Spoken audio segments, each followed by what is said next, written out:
Hello and welcome back, dear viewers, to Hot Pride here at Horde of Tales, sponsored by Evil Hat Productions.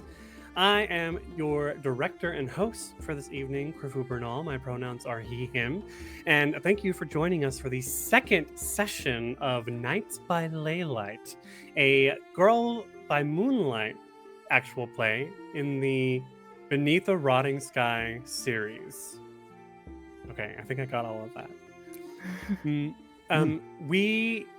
Last session we got to know our knights.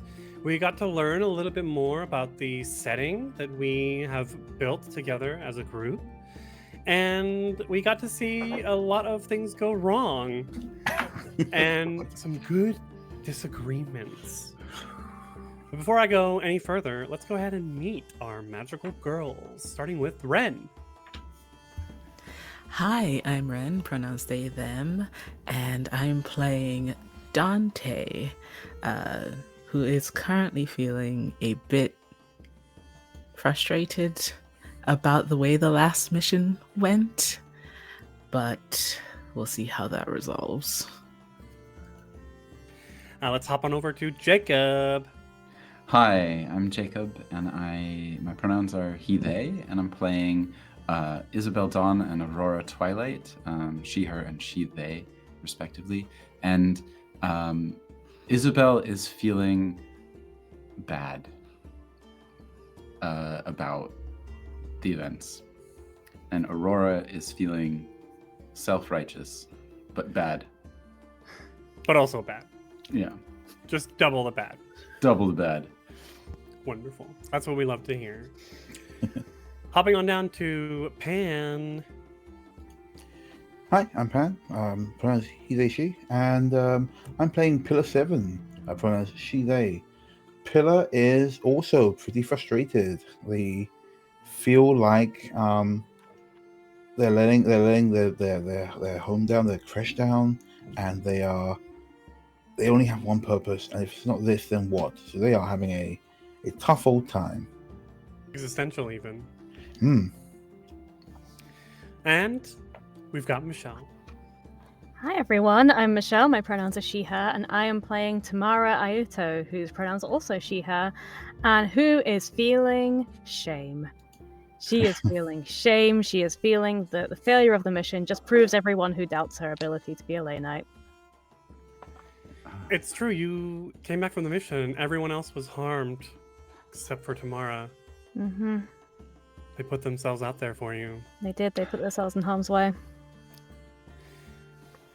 We have got another great session for you here tonight. First, let's cut to the stinger.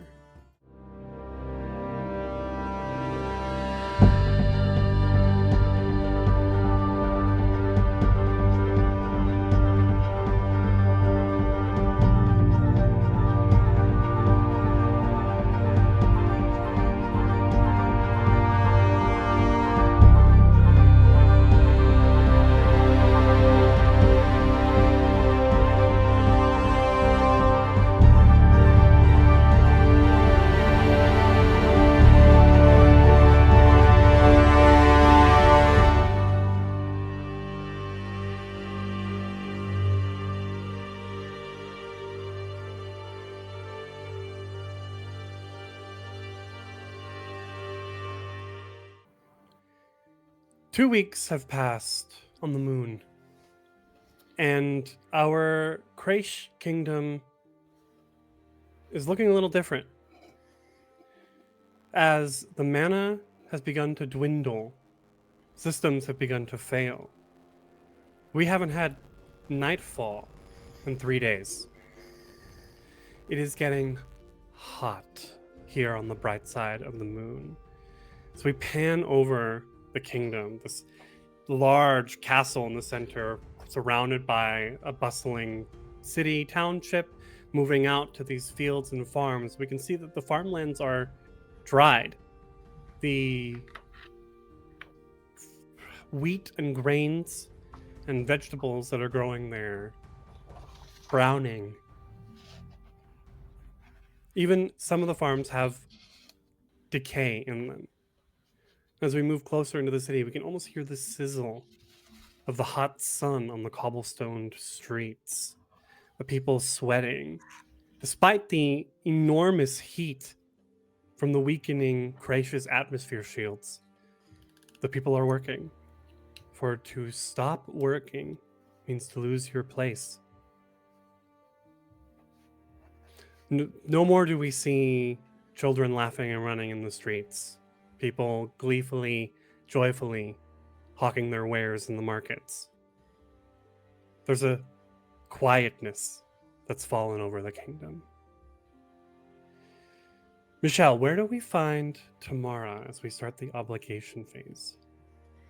So, I think we find Tamara marching in a sort of a parade. The powers that be have decided that morale is low, and what better way to bring up morale in a starving country than with ostentatious displays of wealth? So, I think that the royals are out in their carriage. They're not out visible, of course. The carriage is keeping them cool and safe inside, but it's kind of parading up and down some of the streets. And Tamara volunteered to sort of represent the Ley-Knights in this parade. So she's tired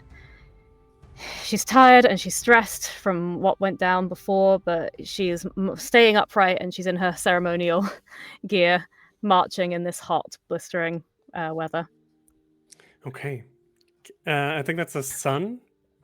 Yeah. All right, let's roll sun obligation for this physically taxing obligation. I have 0 dots in sun as a reminder, so I'm taking the lowest, which is a 1. It's a very stressful day, as always, for Tamara. So you had stress from last time. I did. I had 3. That's 5, so I'm up to 8. So it's not a great place to be. That's funny because before we started, I was saying, "Oh, Tamara's doing okay for stress." Not for long. We're one stress away from eclipsing. Yep. One small disagreement between friends. Solitary stress away. I think as you're marching, you see a familiar face in the crowd.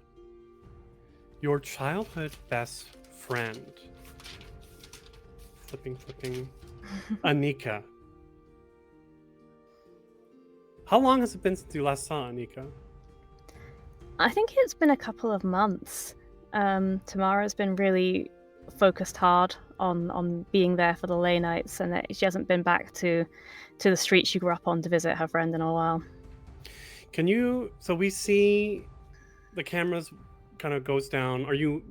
Maybe you're on like a horse-drawn wagon, sort of waving, holding your ley artifact up high to show the people that the Ley-Knights are here. First, we see Tamara's face. What do we see on her face when she sees Anika? So I think she's trying to look very proud and happy to be part of this procession. And I think that if you were to know her, you would see the shift from kind of a polite grin to a sort of fixed, "Oh no, why is she here?" kind of look on her face. And zooms towards what Tamara is looking at. Can you describe Anika for us? Yeah, she is a youngish woman, the same age as Tamara, so sort of mid-20s. She wears her hair cropped very short, and usually wears kind of like loose-fitting, lots of layers. With it being so hot, she's wearing fewer layers than usual, but she still has a sort of light scarf pulled over her face, and sort of a shawl type thing on, and she's sort of trying to keep her head down as she moves through the crowd. She is trying to keep her head down and moving through the crowd.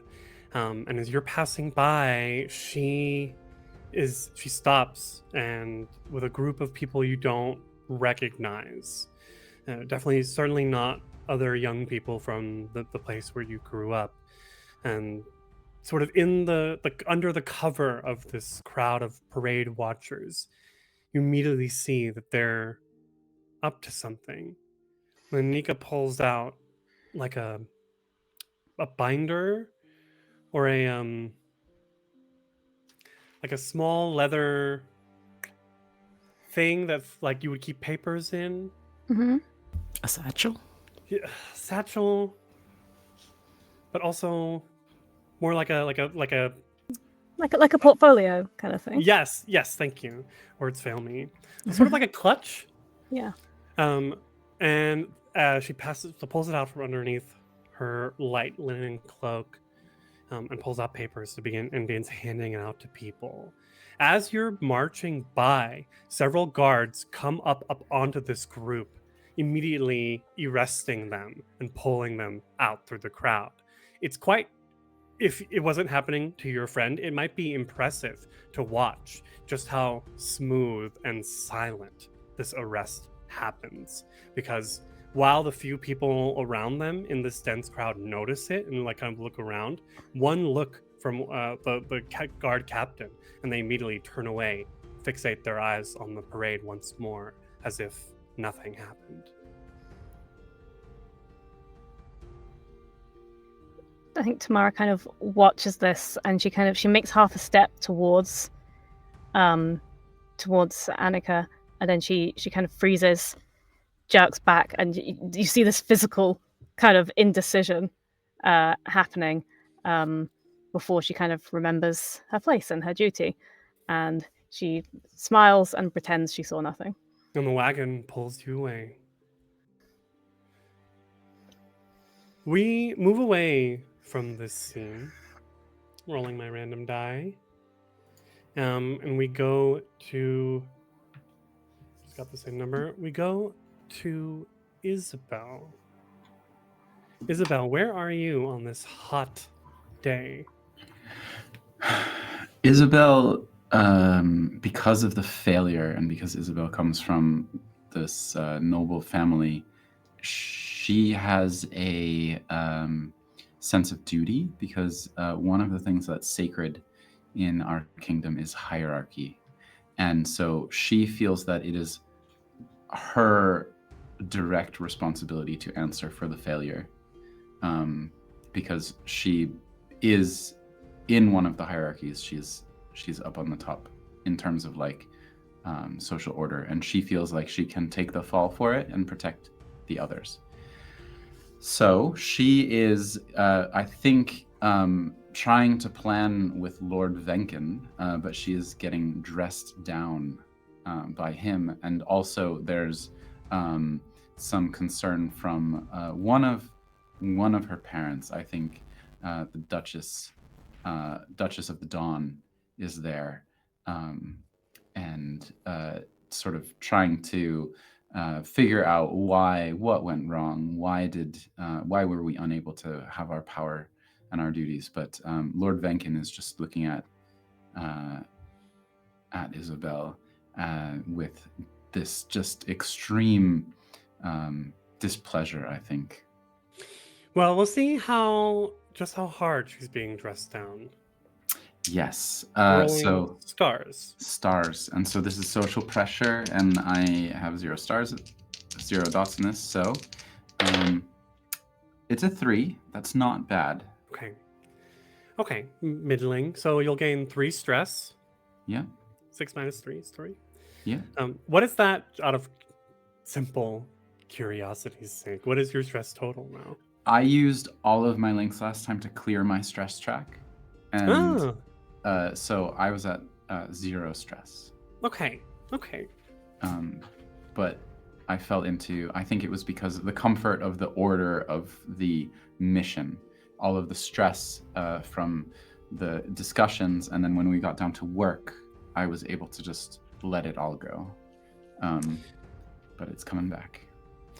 I think in this scene, Lord, it's the Duchess Jean, Herald of the Dawn, who is doing most of the dressing down. Really, Isabel, I expected quite more of you. I mean, I know you've been successful in previous missions, but we just... Sorry, out of character. What's the name of your artifact again? It's the what is the name of my artifact? It's the comb of Twilight Comb. the Twilight comb. Thank you. Thank you, Ren. Yeah. Thanks. Of all knights, the Twilight Comb should give you the power needed to secure mana for our kingdom. Our people are suffering, Isabel. Does that not matter to you? Do you not care? Mother, of course I care. We did everything we could. We thought we had all of the these maps and the intelligence. We thought we were in the right place. We went there. We were beset by demons, and there was nothing there. I take responsibility for it, but there was nothing I could have done on the ground. We activated our artifacts. We transcended, but we barely got away with our lives. Would you rather that we left people behind? I think that would be also a bad blow to the kingdom. Without more mana, we will not survive long enough to create more knights. Your father and I have worked hard to collect artifacts, and even now your father is walking amongst the streets, finding the next generation of knights to support your cause. Send us out again. We'll go immediately. She Point is us in the about right to- direction. She takes a deep breath when Lord Venkin, from his chair, raises his hand. Now, Duchess. I'm sure the knights did the best they could with the information they had. And there's just this like slightest smirk. Oh, this slimy bastard. Oof. Rest assured, Duchess, I will make sure that I work quite closely with Isabel to find the next spot where we can collect enough mana. She sort of sighs. All right, Isabel, Mother. Lord, you will stay here with Lord Venkin and work. You hear me? Yes, Mother. If I catch you down in the armory with Mazzy once more. And she just sort of lets that hang. I understand. Good. She stands. I feel like she's wearing a ball gown, which feels completely out of place.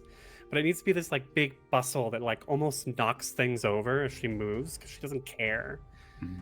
Probably like hits the side of the desk in this big vase Yeah. with flowers in it. Which of course, why are they cutting flowers when there's basically a drought happening? But Lord Spare Venkin, wealth. yeah, Which Lord is Venkin. it's especially funny because I described her as being like tall and thin as well, so she just still takes up space. Lord Venkin catches the vase and says, "Let's put together a plan, shall we?" Yes, Lord Venkin. And the camera moves out the window back into that sunny, bright day. It's funny because I wonder, now I'm like starting to wonder, does it rain in our creche? Do we I have a think- river? Where is I the think- water coming from? Certainly the magic, we use the magic to create it, and so we can probably, there's probably springs that, Yeah, I would imagine that in the same way that the overshield would darken for night times and such, it would have things built into it that would like spray water occasionally, and then it would show a cloud. It would be always the same clouds every Ah. time. but now they're like a little pixelated and like glitch. Hmm. If any, because there's not enough energy to even produce the illusions of clouds. Oh, wow. I have to say, if just missing one mission has brought us to the brink of drought and destruction, we were in bad shape to begin with. Maybe. I think this is the plight. That Yeah. missing, you can miss one mission, missing two, Okay. Yeah. three. Right. Well, we can't afford to again, so that's my obligation. Okay. Rolling the die. We go to Dante as we fly out the camera of the castle. Maybe zoom around it. Dante, where are you? Dante has his ever since coming out of stasis has bouts where they feel a bit weak in their body, and so Dante has to do regular training bouts also to keep up spirits. So in this heat, Dante is on a training field trying to keep up muscle tone and morale. Okay. Are you training with others, or It's very likely that if there are, as you mentioned, Venkin has been trying to gather recruits, probably testing the mettle of some of the newer Totally. recruits as well. So we're at the night school. Where Pillar Pan, do you, because you came from a sort of barracks academy? Did we have a name for that? I didn't, but I think its real name is just like Area 457B, but people call it colloquially the factory. So Dante, you are on the training fields at the factory, where indeed we might even spy Duke Errol Steele, Isabel's father, just as her mother said, out here, talking to people. He's got a probably doesn't have it with him, but he's maybe got like some servants behind him that are carrying. 3 of them are each carrying like wooden small chests, and every once in a while as you're training, you'll spy, he'll like talk with someone and then beckon them into inside the barracks where the servants are followed, and then maybe like 15 minutes later come out looking disappointed. And Dante, can you give me this obligation roll? We're rolling with sun, right? Yes, with Physically sun. taxing. Physically taxing. 4. 4. Okay, so you'll only gain 2 stress today. I had 2 already, so that's not so bad. Okay.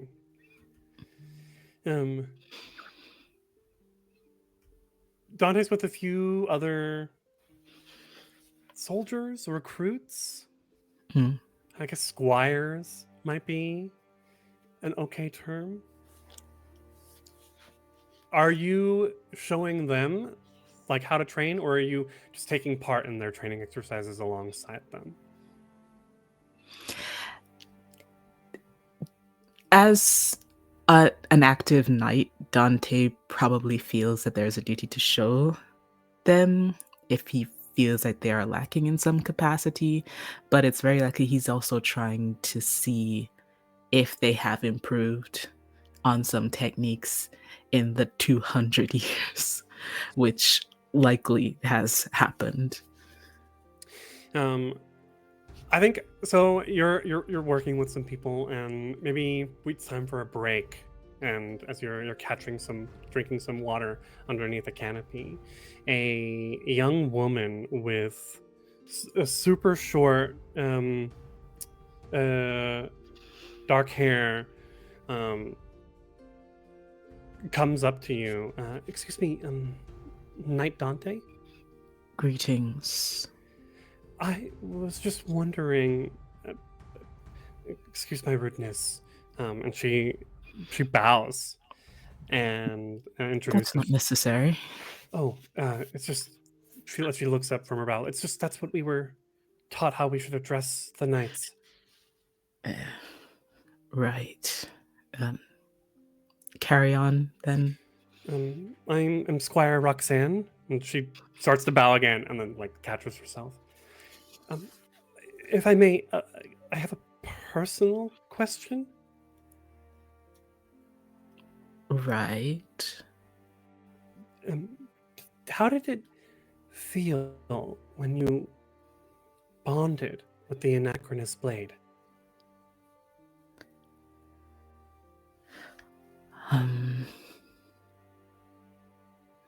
Dante smiles a little bit.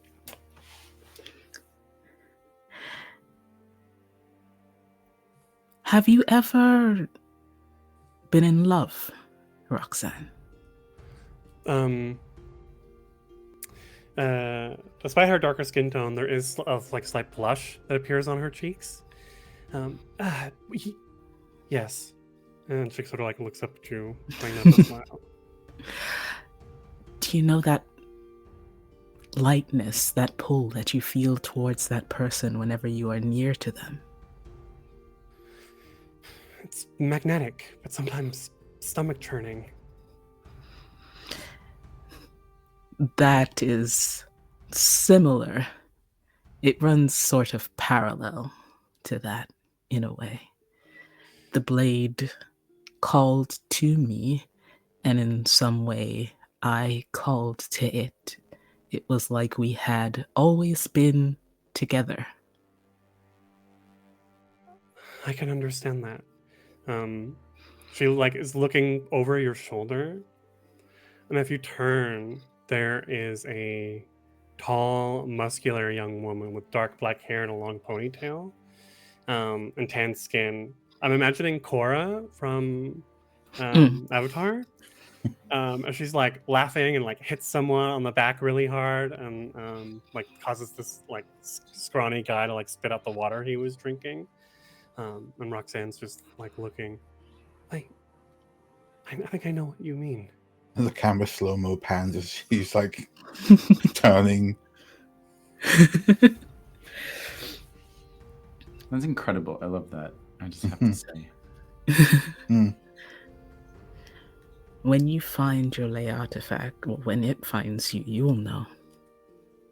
When? You think me? I mean, I don't. It's very possible. Many things are possible. She nods. Over your shoulder again, we see Duke Errol Steele approaching the brawny, tall, young woman. And she suddenly becomes very serious, stands up straight, nods, and follows him into the barracks. And you can see Roxanne's face is covered with concern. Thank you for your time. I'm sorry for bothering you. It was my pleasure. Are you worried about something? I just don't want things to change. I'm sorry. I shouldn't have. I've already overstepped my place. Excuse me, Knight Dante. All right. She quickly walks away. This sincerity not befitting of the factory and its training grounds. Okay. Speaking of the factory, a place that is quite familiar to our final night in this application phase, Pillar 7. Where are you? And what are you doing? She is actually at the factory. Pillar's training was rough, mostly pretty cold. The pillars aren't known for being for often surviving very long, so you are churned out much like a factory. But there was one of the older, more grizzled sergeants there, drill sergeants, who is like if not a mother, then at least a stern auntie. She'll work you just as hard, but she isn't quite as cold as the others. And Pillar's gone there for training and penance. What is this drill sergeant's name? Again, much like the factory, her real name is lost, but she is known as Foundation. It's interesting because we just saw a bunch of squires training, enjoying themselves. Those were the children of nobles. Mm-hmm. Here in this part of the factory, hidden away, these are the lost and forgotten, who have been scooped up by the factory, just as you said, churned out in the hopes of creating a knight. Foundation. Well, okay, before we go any further, let's get that obligation roll. I think we're rolling Sun. Yeah. It's your lowest I'm- attribute? I'm gutted because I got this really nice, like, glowy dice. But it's a d20, so it's no Yeah. good. And my lowest. Yeah. So Okay. It's interesting. We've 3 people rolling Sun as their lowest. everyone wants to train harder. I think Yeah. it's it was a tough one. Okay, let's see it. Okay. That's 2. 2. Okay, so you'll gain 4 stress. Yep. This is particularly draining today. What's your total stress now? 5. 5. Okay. Could be worse. Hmm. Could be better. Foundation is pushing you hard. It's just the 2 of you in this empty space. I imagine it's like a gray steel boxing gym. Yeah, very utilitarian. Everything is good quality built, but there's nothing fancy about it. I would imagine that the nobles will have, like, the latest, most interesting training equipment. You get the it's white, you punch it, and that's it. Yeah. And it is just the 2 of you here today. Foundation has cleared the room. It's a 2-story. It would be 2 stories, but it's open in the middle. And at the top, the windows have been opened so that at least some air can flow through. But even with that, it's stifling, and sweat is dripping from your brow as Foundation's shouting, "Harder, more, push, push!" Yes, madame. And she goes over the rotor again and again. Oh no, the sweat flying. I think her fists bloodied. And then you sense Foundation coming up from behind you, but it's a little bit too late as she kicks out your legs from under you, causing you to land to the ground, your back hitting the cold, hard floor, air being pushed out of your lungs. Thank you, madame. I will be better. Get up, take a break. I don't need a break. I can keep going. She stares down at you. Are you still laying on the floor? I think she's gone to her knee. She comes up to one knee. She looks down at you. Can you? Can you keep going? What happens when the next mission fails? And the next one? Will you have the strength and the drive to keep going then? And this pillar stands to her full height, like breathing heavily, dripping sweat. I am a pillar, and I will do my duty. I am strong enough. I can do this. Madame Foundation, please, I can do this. I will do this. Even the strongest pillar will crumble to the sands of time. Take a break, number 7. She goes to say something, but thinks better of it. The drilling of command and the way things are done is too much. It's in deep. So she nods curtly and turns on the heel to go and get some water, I guess, some kind of refreshment. How many other pillars were there? There have been a few pillars. This has been going on for a long while, our world. And I think that to keep up morale, every now and then they just start recounting. Oh, shit. Oh, God. Like, nobody wants to hear about pillar 703. You want to hear about, we only need 7. Great. They dress it up like a big ceremony, but it really is just to reset. You're like pillar 7, the 3rd. Yeah, exactly. I do think there is, maybe as you're like going and getting some water, scooping some warm, above room temperature water out of a nearby. some hot water. Yeah. um, I feel like the camera like might pan over and show some sort of memorial to the pillars lost. Hmm.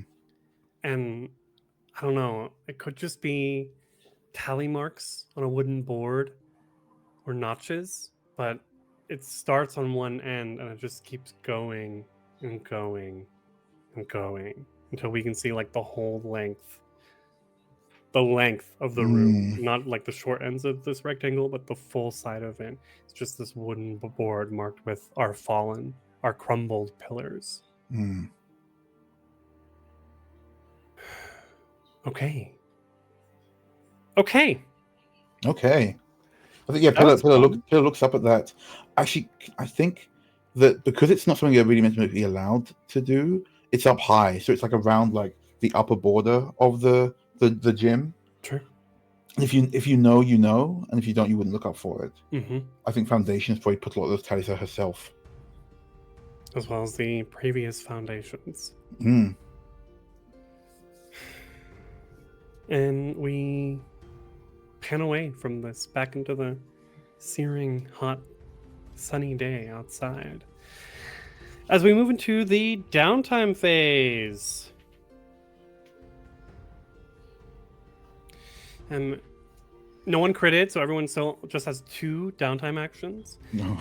Some people are still scratched up, clawed up from their most recent mission. So there's some harm to be healed. There are some projects to be continued, and we have some investigations to happen. So, where do we want to start? I believe that I am absolutely in investigation at the moment. Okay. Based on my obligation and my drive to fix this situation. And so I am digging into what can we do next, and where, and what also will get us the most. Like, is there a high profile target, or something that is bountiful, even if it might be a little more dangerous? Okay.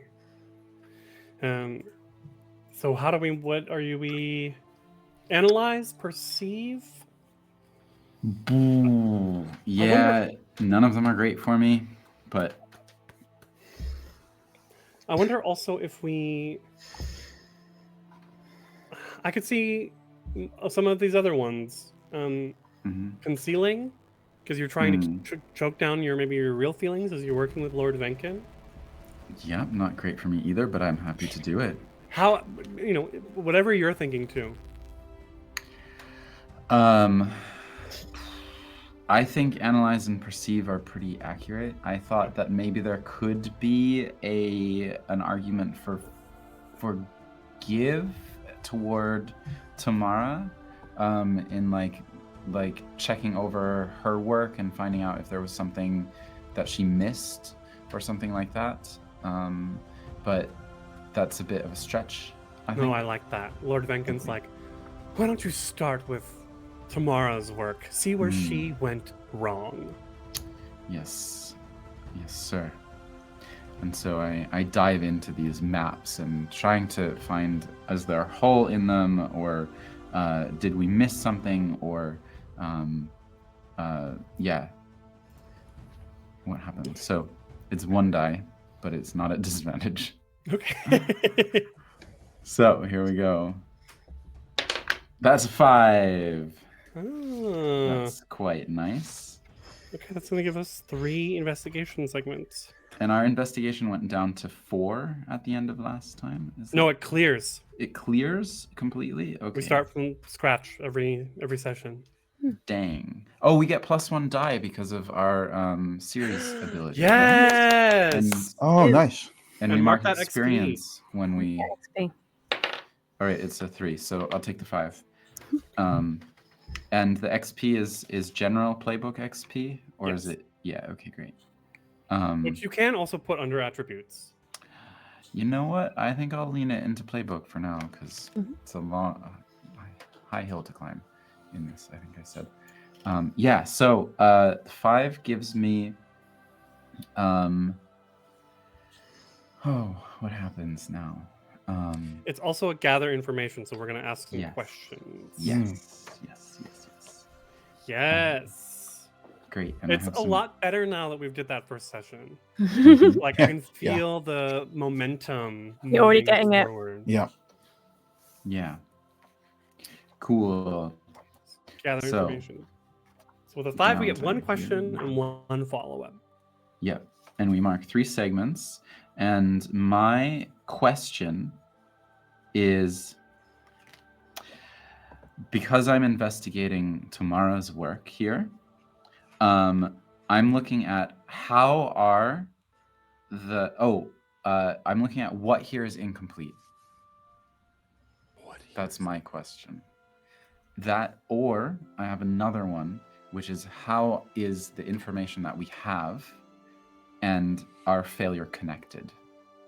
Oh. And that one might lead us more in the direction of conspiracy if there is Yes. one. And so that's what I'm looking into is how are how's our information that we had, which seemed to be solid, and our failure connected? I think we see as you're sort of montage as you're going through the notes and the maps, maybe back in the war room, comparing with the hologram of the mountain pass where we were. Now with an updated sort of avalanche covering the ley node where we Mhm. were meant to collect mana. As you look at the maps themselves, I think you stop for a moment and look closer. Maybe it's not even Isabel that stops, it's Aurora who catches her attention.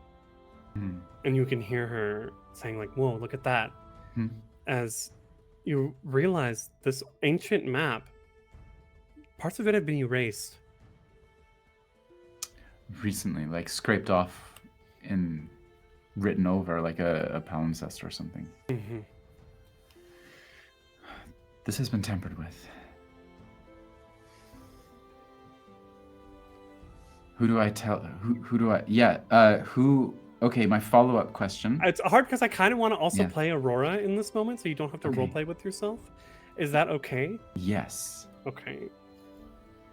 Someone set us up to fail, sent us to our demise. That's true. Well, that's maybe a leap of jumping to conclusions here. It could have been updated or anything, but it does look like it's a recent change. This information was handed to us. Where did we get it? We have information from the archives from Lord Venkin. Did we also take information from Rasmus as well because of another investigation last time? Not that you would know of. Right. Okay. So if the follow-up question can be anything. It doesn't have to be Yeah. straight from the playbook. Yeah. My follow-up question is going to be, okay, so it was how are X and Y connected? Something has been removed. And so my follow-up question is,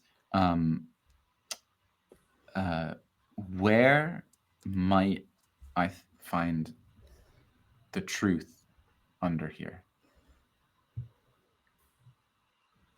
Who's responsible for it? I guess.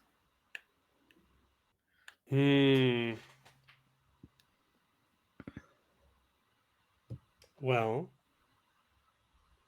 you know one person who is very familiar with the kingdom's archives, Yes. and that is Dante's great-great-grandnephew, Eri. Right. I keep wanting to say uncle, but it's not. It's the other way around. Eri Brontide. Yes. He might have a way for you to find the truth. So I head to him. Okay. All right, who's next? So I think that we're going to see Tamara later the same day. when this interminable parade has finally ended.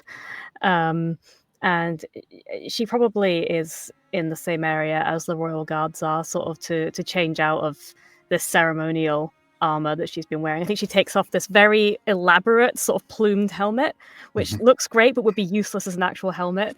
And you just see that like her hair's just slicked with sweat, sort of just the worst hat hair under there. Just not inspired by true events from the last few days of heatwave here. And she's taken off this armor, and she's in a little bit of a frazzled state, as is often her way.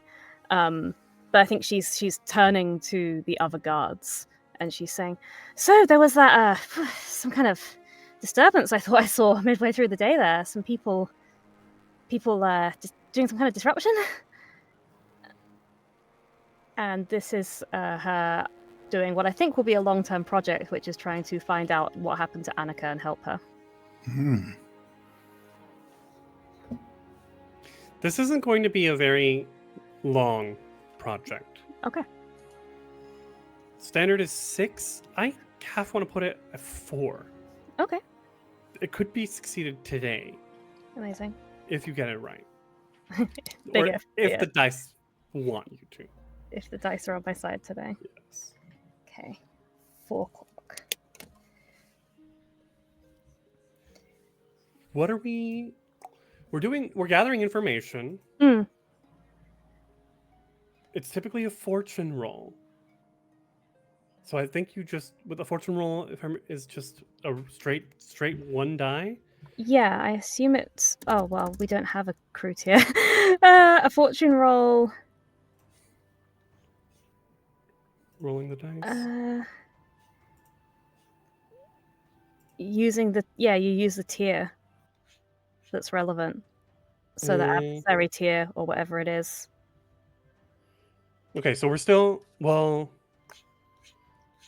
The investigation's in tier 1. We haven't filled the second tier of the... No, let's go with 1. The light track is starting the second tier, but it's not full yet, so I don't think we're quite there, if I'm doing that correctly. Roll 1d. I want to... I was going to push myself, but I can't because I haven't got the stress to spare. Can I ask for a poisoned promise to get an extra die? Oof. Yes. So a poisoned promise, assuming it's the same as the system I know, is basically an offer you can give me of something bad that will happen, will definitely happen even if I succeed.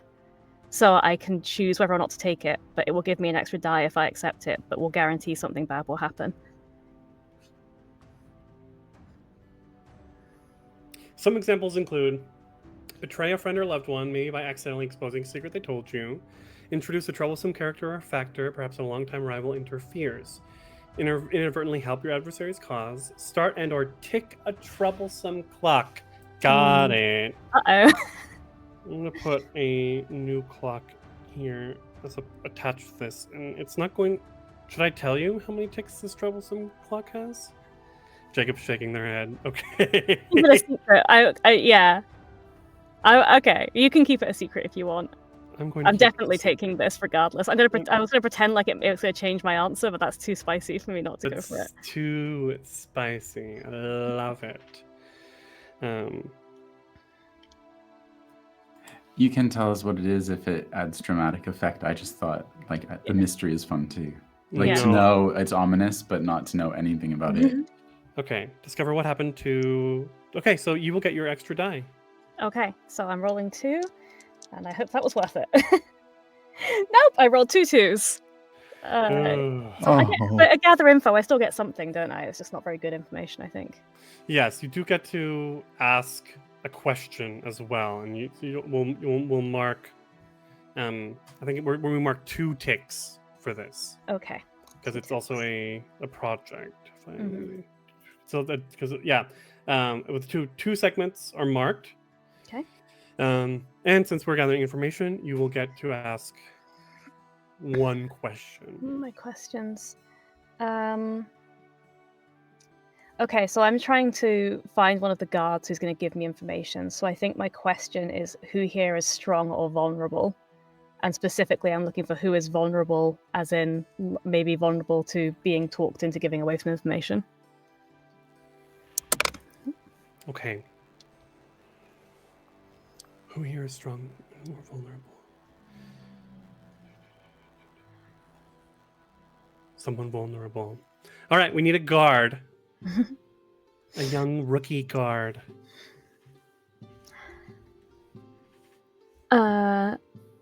All right, yeah, like someone they've just started. Mhm. They're pretty green. They're called Hector. Green guard Hector with a very like light peach fuzz mustache. Yeah, they wanted like a serious mustache by the time they started, but it hasn't happened yet. Yeah. No, as hard as they try, it's not there. So you're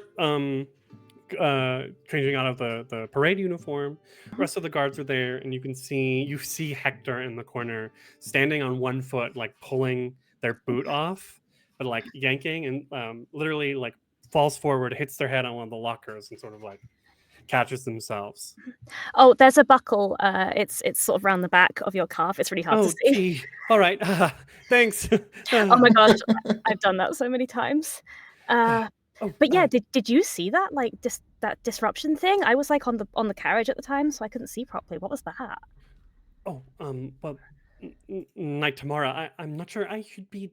Oh, geez, thinking or talking about that, or even thinking about that. We shouldn't be thinking about that.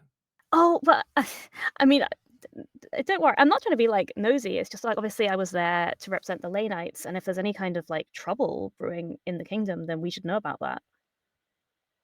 Well, um, I, I heard that they were a group of dissidents. They were. Oh, geez. They were planning on dispensing and dispersing uh, rebellious information. Oh no! What? How could you? She's not a very good actress. How could you? But the hierarchies are sacred. How could anyone undermine that? Of course, Night tomorrow. And like they bow their head.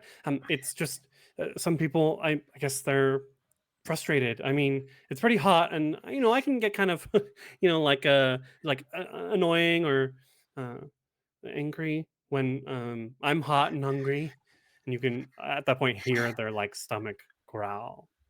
Oh, yeah. No, you're right. We should show generosity to an extent.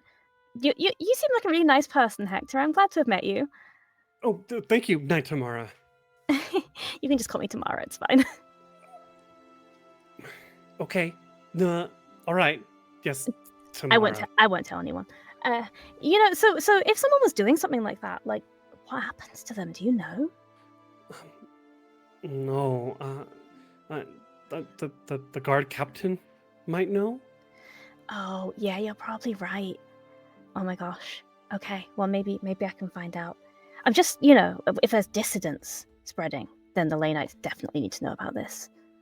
Well, I think the mission of the Knights is more important than putting down disgruntled townspeople. Oh, hey, don't sell yourself short. We're all important. Yes, Tamara. I'd better go, but thank you. And they just sort of like watch you leave, and they go down and unbuckle the boot, and it comes off a lot easier. Okay.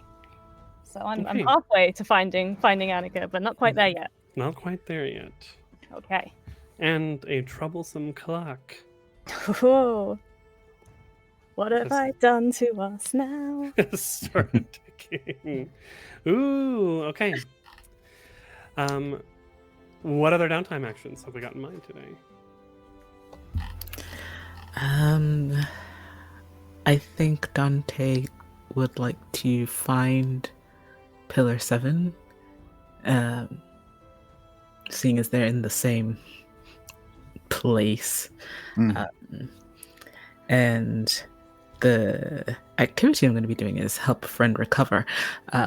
So, seeking out Pillar 7, Dante is going to Are you still going to be actively training, even though you're told to take a break? I think she took as short a break as she could, and then got back to it. So Dante will enter in Pillar 7.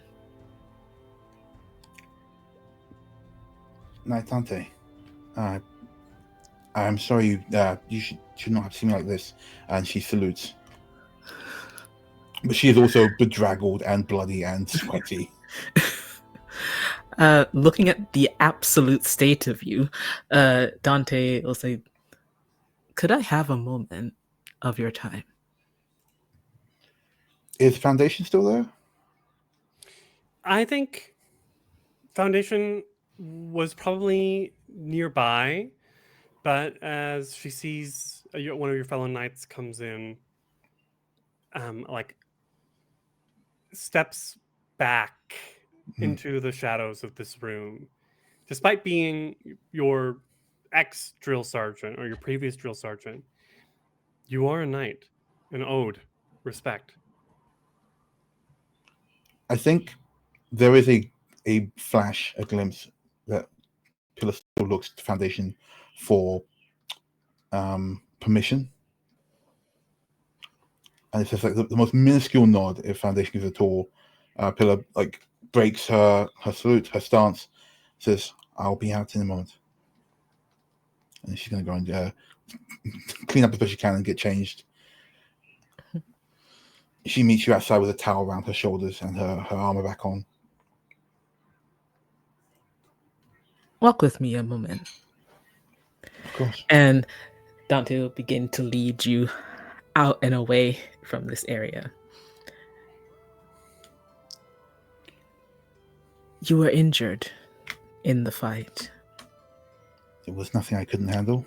I'm trained for this. That wasn't what I said. You were injured in the fight, correct? Yes, I was caught off guard. It won't happen again. You keep adding things to what I'm saying. You shouldn't push yourself so hard. Despite the result, you did well defending Tamara. Show me your injury.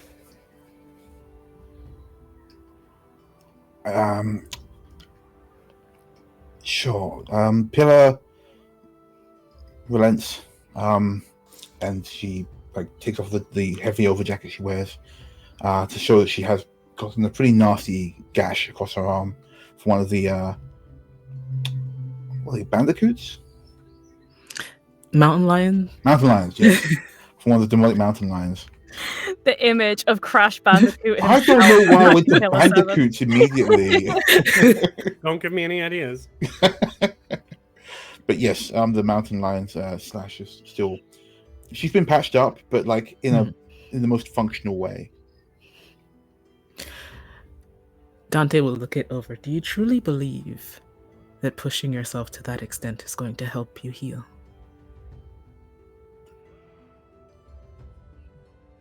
With all due respect, Knight Dante, it is not important that I heal. It is important that everyone live. Right. It is important that everyone live. Everyone. Pillar 7. We need you to stay with us for as long as you can. And sometimes that will involve you taking rest on occasion.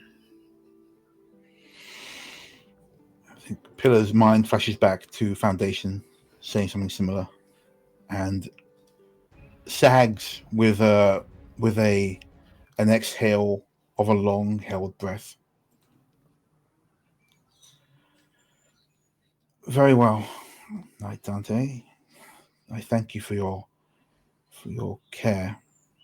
I would appreciate your aid. I would not want my dominant arm to be damaged irreparably. Of course, we wouldn't want that. Did He you just go ahead. did you do this for your fellow knights in your own time? On occasion. What was it like to be a glorified unit? What was it like to be a gloried unit? We had our struggles, though it was different then. Things were simpler. There was more. Yeah, I think as they're talking, like I assume Dante is treating Yeah. Pillar's arm, and Pillar is looking wistfully at, but also past Dante. When we were coming up in the factory, they would tell us stories of your glory, of how you brought peace and prosperity. It was a shining light in our dark times. I appreciate your service. It has helped me to better understand my position.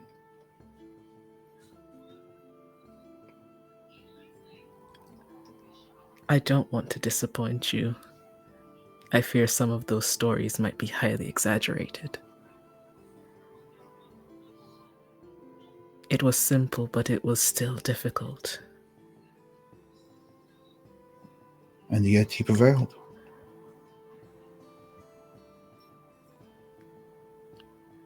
Somewhat. I think I will keep those stories. I thank you for your aid. This feels better. You can't say I'm flexing my arm. She's flexing her arm. And twisting it. I'm glad. Take care of yourself, Pillar 7. For all our sake. I think Pillar just nods. She's not a creature of many words. Okay. I think so. Dante, you get to roll. So, what would be? I think that was that more express or empathize? Or something else? The other one I was thinking was confess. Could be. Oh yeah, I'd say express or confess. I feel like, but maybe Pillar was doing more confessing. Yeah, she was. Like Pillar, hanging on to these childhood stories is not, it's not becoming of a Pillar. So for Dante, yeah, express or empathize. Okay. Both of those are bad.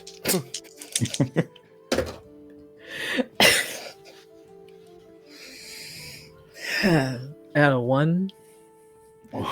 Okay. So you'll fill up half of your recovery clock. Okay. It's four tracks to recover. For me? Yeah. Oh, sweet. Okay. Oh, thank you. But you'll get two segments of your recovery track. Do you want? Go ahead and start a clock for that and keep track of that.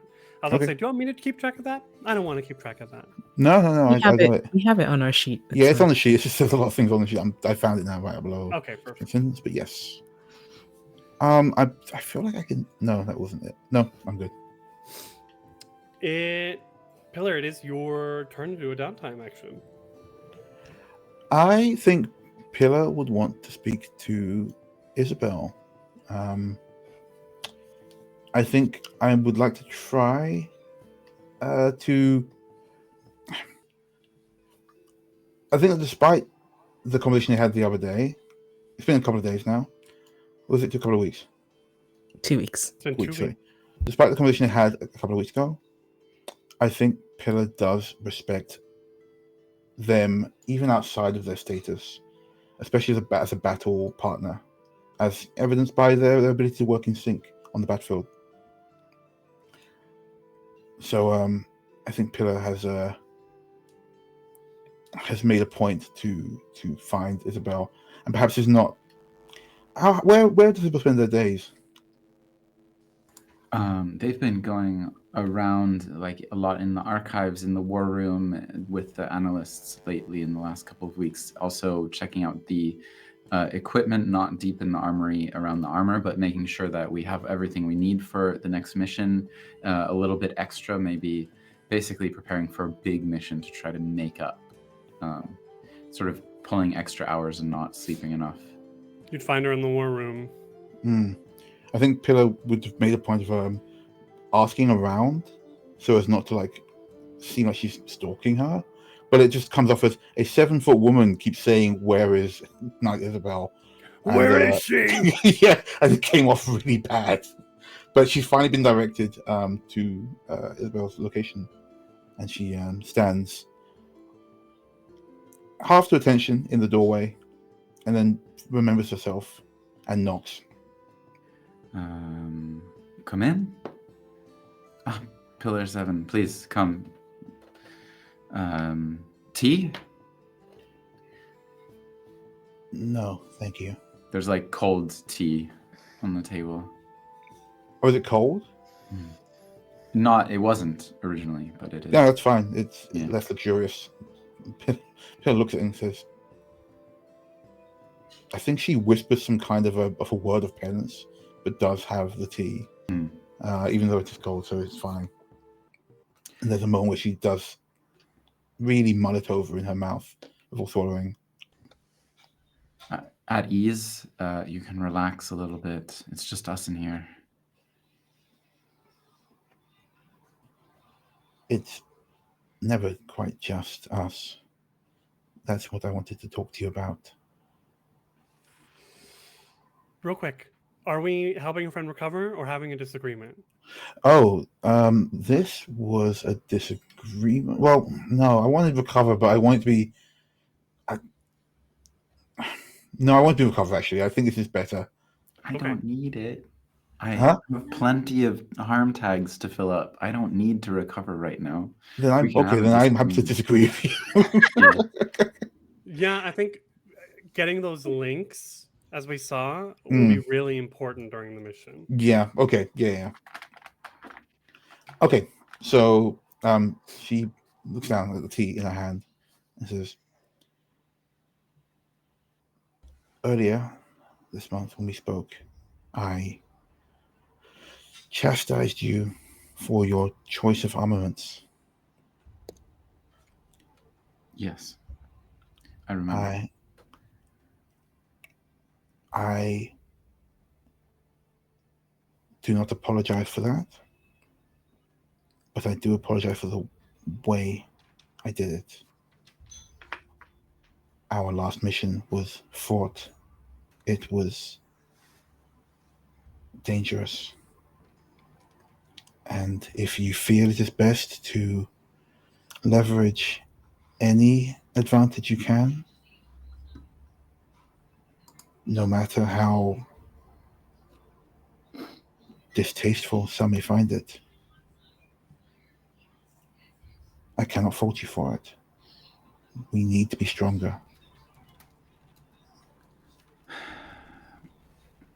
Pillar 7, I appreciate your candor, but I cannot accept your apology for you speaking your mind and trying to make sure that we are as safe as possible. It's your job. Understand, Knight Isabel, there was no apology to accept. I said before, I do not apologize for what I said, but but your reasoning is better understood.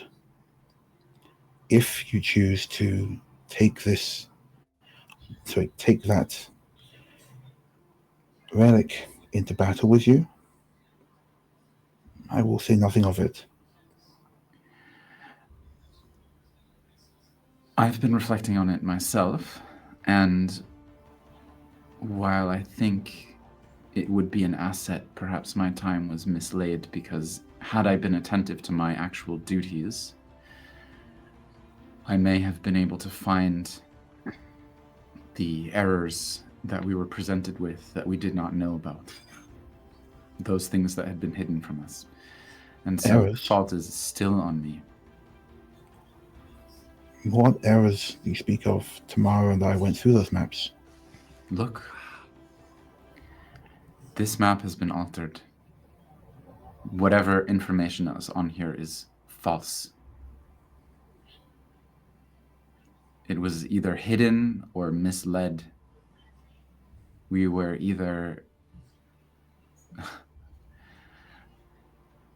we either had bad information from the past, or we were walked into a trap.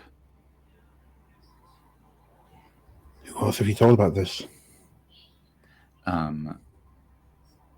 Aurora steps forward. Just the two of us. And now you.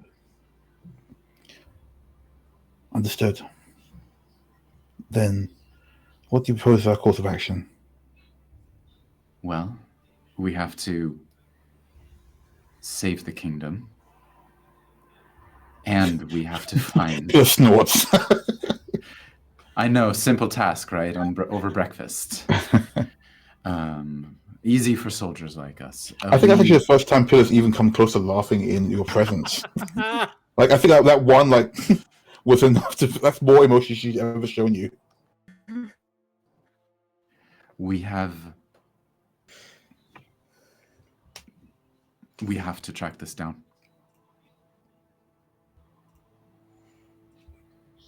We should take it to the others. Yes. We should. There's no sense in secrecy. I'm gonna, because that doesn't feel like a disagreement. I was just about to get to one thing. Mm-hmm. I will. Okay. Sorry, I didn't want to That's interrupt. okay. But this could be a furthering of the investigation. Throwing that out as an option. Oh, It's true. I did try to deny the advance of, like, I respect you, and I was trying to be like, no, don't respect me. But but it came out as like a don't apologize for doing what you need to do. I would say, just because putting this out there, if we can fill second tier investigation, we could do a seek answers mission. Because it seems like we're heading in that direction. But I'm just letting you know your options. no, it seems like a smart play. I wouldn't get a link for if we use it for the clock, right? If we use it for the investigation track, you would not get any links. But that is important. So, Oh, I this think it's game's so investigation. crunchy.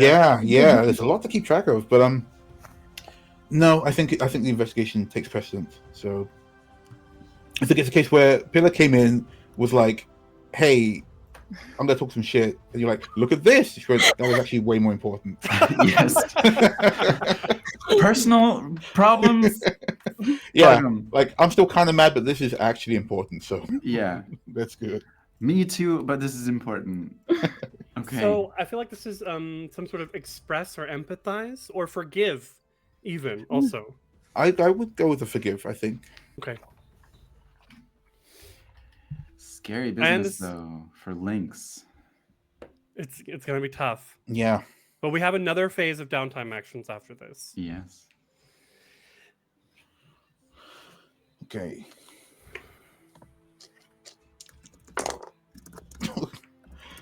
It's another 2. Okay.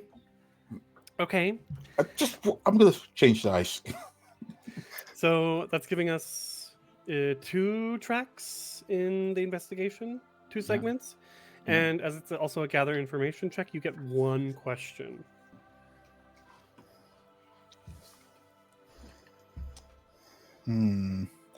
Oh, don't I have Okay, well, during my gather information, I'm allowed to also ask who here is hurting. Mm-hmm. So I'll do that first. Real quick, due to our series ability, you do get that extra die when investigating. Oh. Wait. Yes. Oh, okay. Yes. So does that make it just one die? Were you rolling with like a disadvantage or? I had disadvantage. So, then what was? Do you have the two results? Were they the same, or was there take the higher one instead? It was 2, both 2. Yeah. Yeah. Okay, so sorry, but mark XP. You got me all excited. I'm so sorry. Okay, you'll get one question. Who here is hurting? No, I get that for free. It is on. Who here is hurting? When get you that- gather info, you can always ask who here is hurting for free. That's under constant care.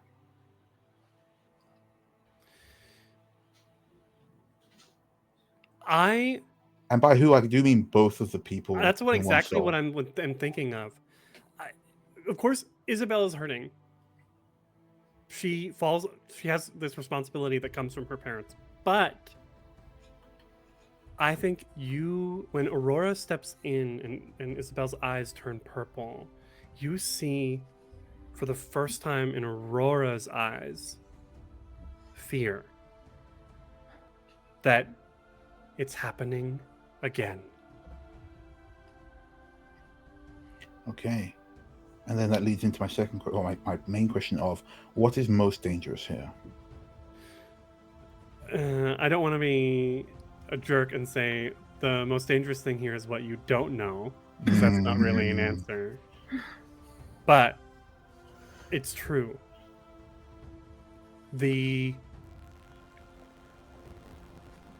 There's darkness all around you. Many, many questions to be answered. And the light you have to bear is small and fragile. One wrong misstep against the powers that be could send you crumbling. Okay. Okay, and I think that's a great spot to take a break. Yeah. Dear viewers, we will be back in 5 to 10 minutes, so please stand up, stretch your legs, refill your waters and your drinks, and we'll see you when we get back. Hello, dear viewers, and welcome back to the second session of Nights by Leylight.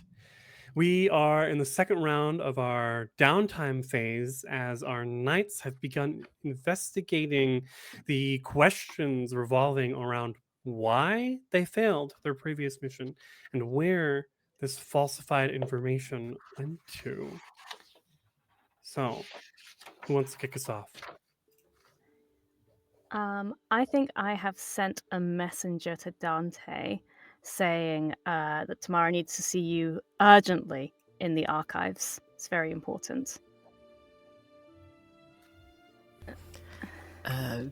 Receiving that message, Dante would head over. Okay. So I think you find Tamara with like some books and things open, and she's just sat waiting. And when you arrive, she's like, "Oh, Dante, good. Okay. I have something really important to ask you." Okay.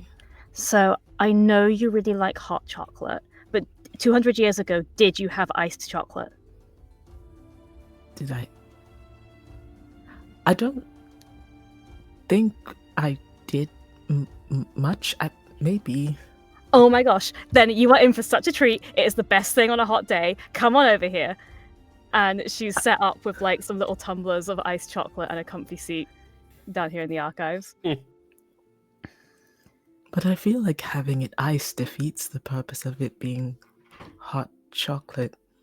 There's a hot aspect to the... I appreciate this. Don't knock it till you try it. Hey, if it's not for you, no hard feelings. I was going to try and do hot chocolate. A little birdie told me that you used to have these marshmallows, and I've been doing some research. But I haven't quite got it yet. They keep sinking. I wish I could tell you how they were made, but I'm not sure if the ingredients would be available anymore. Yeah, I found like some old like recipes down here in the archives, but they're kind of vague. I don't know. So far, I've just been making it, and she kind of pulls out these like they almost look like marbles, these like little round, hard sweets, and she's like, This doesn't seem right based on what Eri said. No, it's not. And Dante does smile wider as he takes a sip of this iced chocolate. He's like, "Oh, I don't mind it."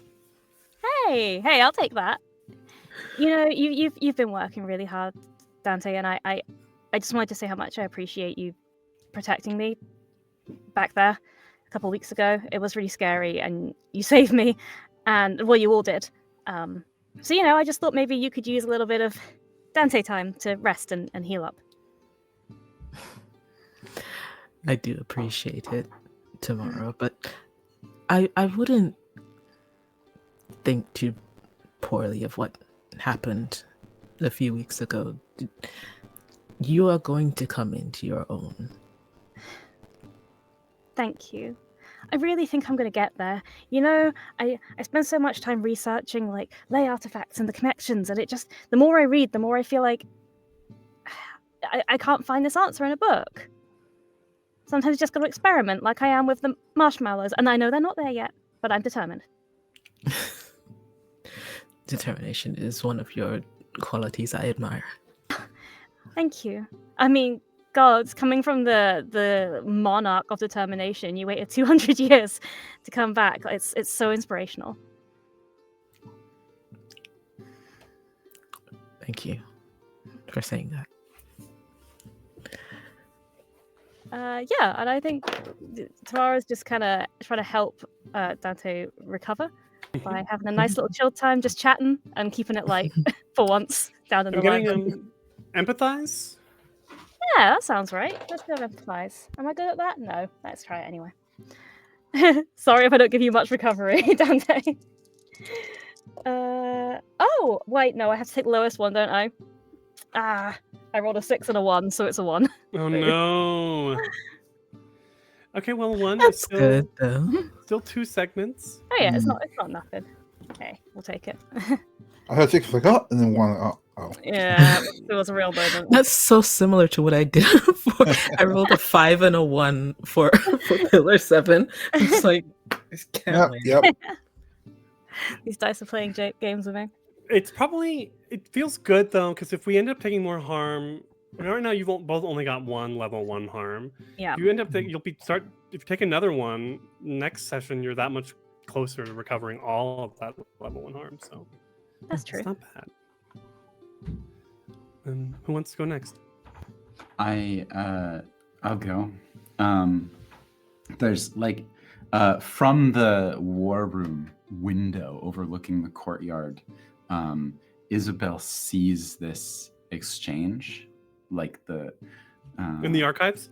Yeah, I guess so.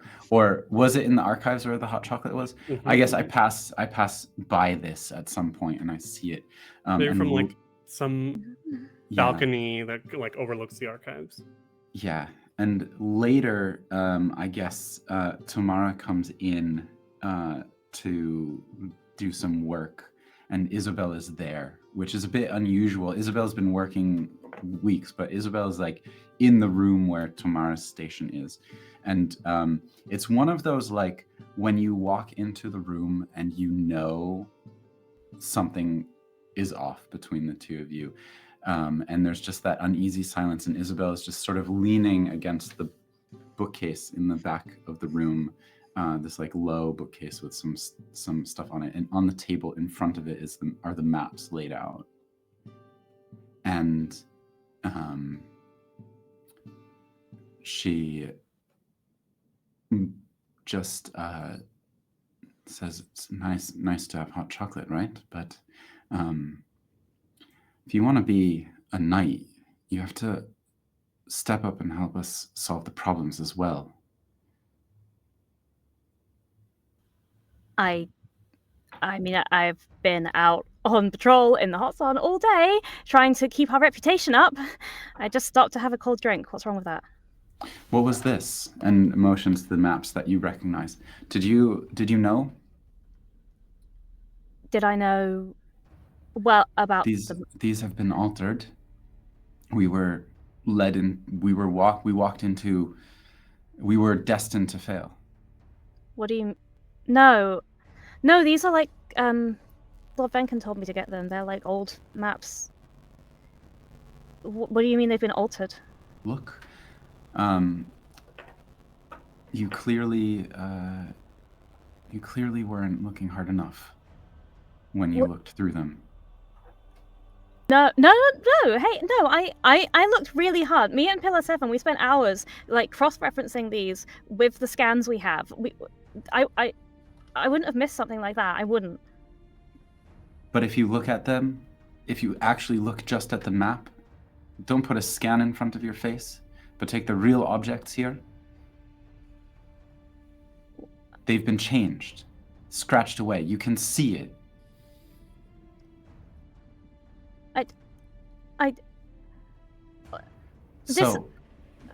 It's nice to have chocolate and whatever, but we have work to do. We failed a mission. We have to step up. You think I don't know that? You think I don't know we failed the mission? I was there. I helped you. I stopped you getting ripped apart.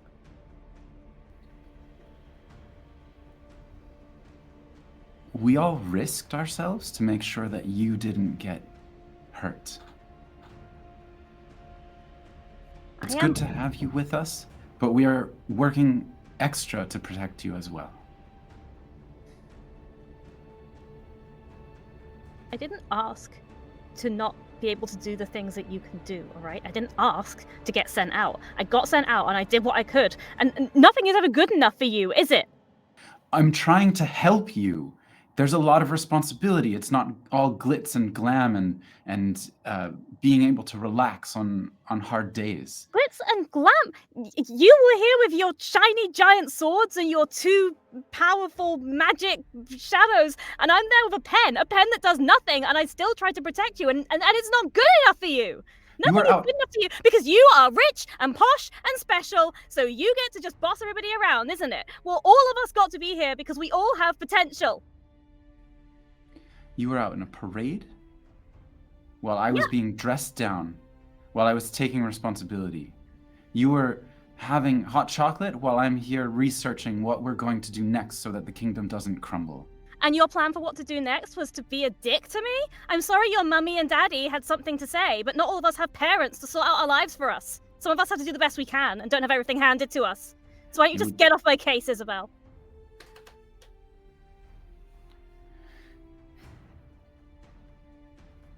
Okay. All right. God damn. Okay. So, tomorrow. Is your heart in this fight? It is. It is. Tamara thought at the end of the last mission when Aurora had that moment of kindness that was forgiveness, and to see that taken away again just utterly destroyed her. And to hear Isabel speaking some of the insecurities that she's been battling ever since, she's snapped. she is ready to fight. So both of you take one stress, which immediately means we make an eclipse roll for tomorrow. Please, can you tell me how to do an eclipse roll? I have that information right here. When you reach or exceed your stress limit, you roll for eclipse using your lowest attribute. Hey, that will be sun. All right, let's get that. Okay. I rolled a 3. A 3. You are an eclipse. Okay. Period. Okay. When you fall into eclipse, read the prompt out loud. Yeah. Including the escape clause. Okay. So I think we'll see this as Tamara storms out and she's making her way somewhere else, and that scowl of rage subsides and tears are pricking at the corner of her eyes as she realizes you are not who they need you to be. You're weak, useless, unworthy of their friendship. They have given so much to you, and in return, you give them nothing. You throw yourself into danger, desperately seeking any way you might possibly be of use. You escape eclipse only when someone engages you in a dialogue about your feelings and shows you that they have felt the same. Okay. We come to Isabel, left in the room as Tamara has stormed out. Isabel, we need to get a roll for this. So roll an appropriate action, and then Tamara will roll an attribute as though they were resisting. I think it's an express roll.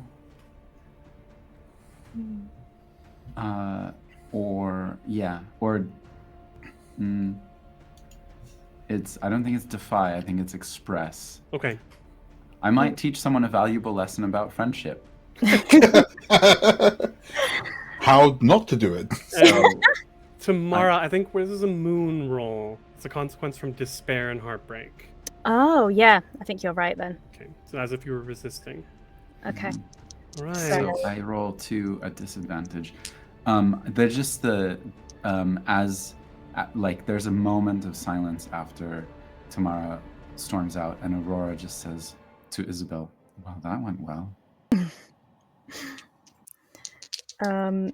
I have two in moon resistance because you read down the way, don't you, for the resistance rolls?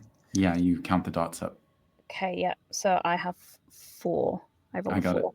I got a 2, so you get 3 links and I get 1. I get 3 links on Isabel. Okay. Yeah.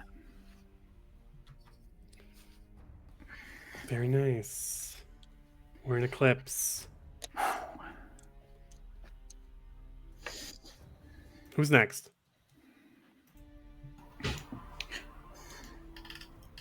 I actually want to see if I can investigate. Which would be with the information that Isabel gave Pillar. The Pillar is just going to go and try to see if there's like any records of people checking out maps and things prior to tomorrow to us. Okay. We do know we have great-great-grandnephew Ari Brontide, who can help us figure out where to see who has checked out information from the archives. Isabel may have given that as a lead. Pass that on. Cool. So sometime after the ice chocolate in the archives, we come back in there with older confirmed bachelor gentleman Ari Brontide leading you in and taking you through the files. I think this might be analyze. Yeah. Okay. You want? I'm open to arguments for anything else. I was gonna go perceive. We can take some perceive. You're trying to see the world as it presents itself without judgment. Yeah. Pillar is a creature. She wants to get information, and then she's gonna hand it to her quote unquote superiors to be like, here's what I found out. Okay. And you don't forget with investigate. Oh, sorry, Ren. Oh no, I was saying the exact thing you were saying, which was you have a bonus die. Extra die for investigating. Thank you. Yep. That is sweet. Okay. Does Pillar know that he's Dante's grandnephew? Yeah. You learned all that in the first season. Okay, cool. Of course. I was just not sure how to react to this guy. Pillar, you as far as I know, you don't spend much time in the archives, do you? No, it isn't conducive to missions usually, but this has piqued some interest. Yes. I'm quite surprised. A few weeks ago, Dante asked me to accompany them here as well, and I'm happy to get out of the house. Retirement is such a bore. Dante, why? Oh, we were looking at some old files and nothing Yes. I see. It must be a little dull for you, surely. Only coming out to look at files. It must be difficult to... No, not difficult, actually. It's an honor to aid the Knights. Yes, it is quite the honor, especially to my uncle serving amongst them. Of course, we always knew about Dante's fate. It was just legends, stories told by my grandparents and their parents as well. But I didn't expect to be the only one left from our family when Dante emerged. It can be difficult to live up to such stories. Yes. Anyway, here are the records for who checked out the maps that you were looking at. Great. I'm going to roll. 3. 3. All right, 3's not great. Sorry, to be clear, because I just want to make sure I'm not being super stupid. I do get the lowest one, right? The highest one. Okay. The bonus. I'm sorry. Just explain both to me one more time. So when you roll with multiple dice, you take, when you have 0 points, you roll twice and take the lowest. You have disadvantage. Right. When you have 1 or more, then you take the highest result. Oh, and I get to roll an extra dice with the extra one as well. Because you get to roll the extra, and so you up your chances of rolling a higher number. Right. In that case, it's 5. 5 is much better. Yes. Okay, thank you. Because I've been sitting here being like, wow, I'm screwed all the time. So we're going to mark 3 investigation segments. And you get to gather information. Don't forget to mark XP once more for investigating. Oh, yes. So you get 1 question and 1 follow-up. Okay. I still get my who here is afraid, so I'm just going to see if he's afraid of me anyway. Who here's afraid? I thought it was hurting. Sorry, yes, who here's hurting, sorry. Although, now that I say that, who here is afraid? Is that your question? That is a question, yeah. How is our boy, our eligible bachelor? Ari? I don't know if Ari's afraid. He seems kind of skittish. There was that thing about what Dante was looking for a few weeks ago in here. Yeah. And there was definitely something where Ari was like, I don't feel comfortable revealing too much about Dante's. It's family business. Right, that's what I was going for. Is this Knight's business or is it family business? And family business could imply things that we're not meant to know about. So, sure. True. Yeah, it would be weird. Like, I'm looking for proof of tampering, and then someone goes, "Oh, I was down here with Dante." I mean, never mind. Don't worry about it. That's why it's weird. So we looked through these files, specifically the maps that were handed to Tamara from Lord of Venken, and we can see the person who checked him out the most recently was Spy Master Rasmus. Well, that's not suspicious at all. And when you see that, the pair of you look at Ari, and there is now fear in his eyes. All right. Well, that was dude, that's a nice freebie. Yeah. No, my freebie is who is hurting. Sorry, I'll take the freebie anyway. Who's hurting? How's he feeling? I don't know if anyone's hurting per se. No, that's fine. But you do get one follow-up to this. Who will my foes try to single out?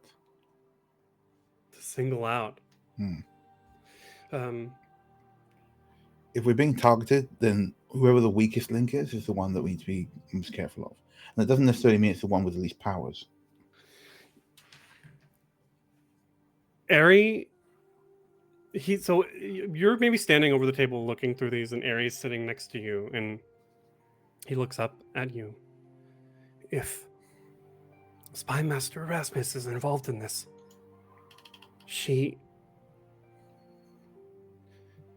Dante might be in grave danger. She has long been a astute scholar and regular here in the archives, and his voice comes down to a whisper. Mm. And I know that since she arrived to our kingdom, she has taken great interest in our family line and in Dante's plight. Before he ever awakened. Before? Yes, Dante hasn't been with us for too long, out of character. But Rasmus has been here for several years, serving as the Crown Spy Master. Yeah. And ever since she arrived, when she first learned about the frozen knight kept in the archive cellars, she studied him, watched him. I fear what she might have planned. I will take this to your uncle, to Knight Dante. I will help however I can. You have my word. Be safe, Pillar. I'll clean this up for you. And he starts gathering the... Pillar's already walking off, just like, oh, thank you. Oh, okay. Yeah. You have my word, and just turns, takes the notation she took, and is gone. Okay. Yeah. She's not great for goodbyes. Dante, I think we have the last downtime action.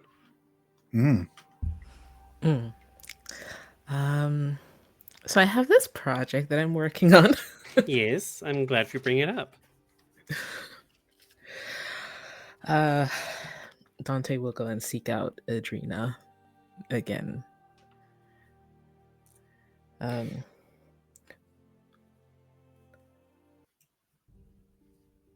Would it be better for them to attempt to learn things on their own, or with Adrena's help? I think with Adrena's help, because you had reached the first milestone was with finding where to find this information. Yeah. You've got you filled the first 4 segments of your 12 segment project. Mhm. Is that correct? 1, 2, 3, 4. Yes. And so the next 4 will hit you your next milestone. Okay. So I do think you come back to, because she did also say come back in 2 weeks. Mhm. And when you enter again, you can see Adrena is already with some customers, some townsfolk who are asking, maybe it's like they're coming out of the back room where those beads are, and there's like 2 young twinkie guys, as they're like stepping out, and they're like and Adrena's like, yes, your love will be long and fruitful. And they nod as, I'm so happy. They walk out. Adrena clears their throat. The night has returned. As expected. I have something for you. As I hoped. Yes. And all she does is beckon to you, and she retreats behind the beaded curtain once more. Dante will make sure the 2 that left have properly left, and then follow behind. The back room of the shop is remarkably mundane. The front is obviously dressed up to attract and impress with its sort of mystical, magical, mysterious atmosphere. Adrena leads you to a table and literally pulls out a key from. They're wearing long black sleeves, like that are very heavy, and despite it being so hot outside and still quite warm in here, and from within pulls out a key and unlocks the drawer on the desk and pulls out this hefty tome. And you recognize that this is an old tome because it's bound by hand. And Adrena puts it on the table in front of you. The information you seek lies somewhere within the bounds of this tome. And then she just pushes it towards you.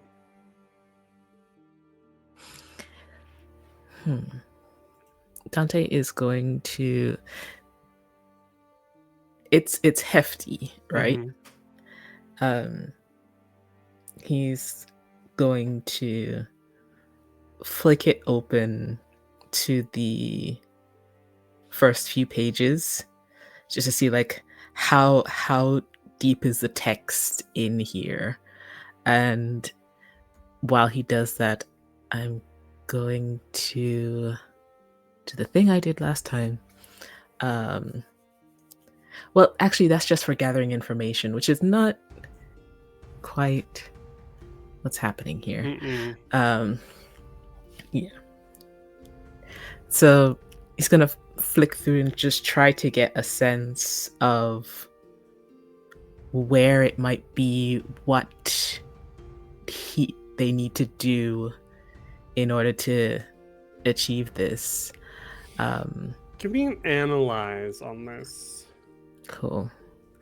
Got 1 in that. It's a 4.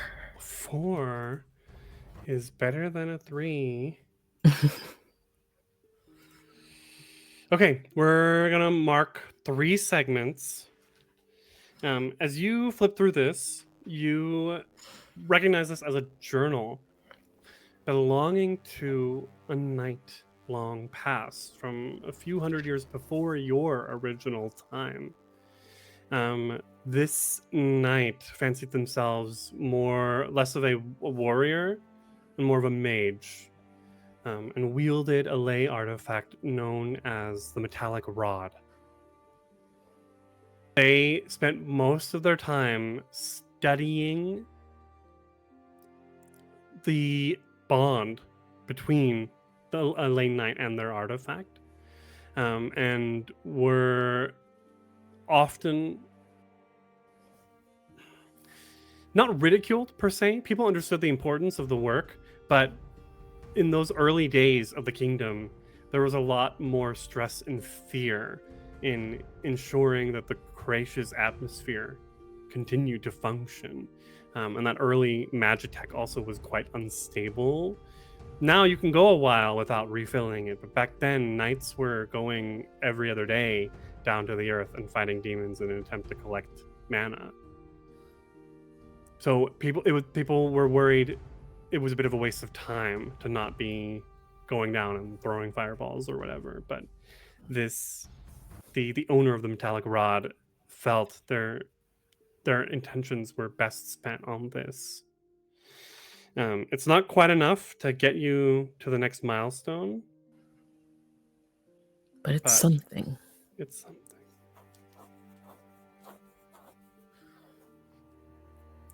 Dante will look at Adrena. This is useful. Can I have this? There will be a price. One you said you would pay willingly. I did.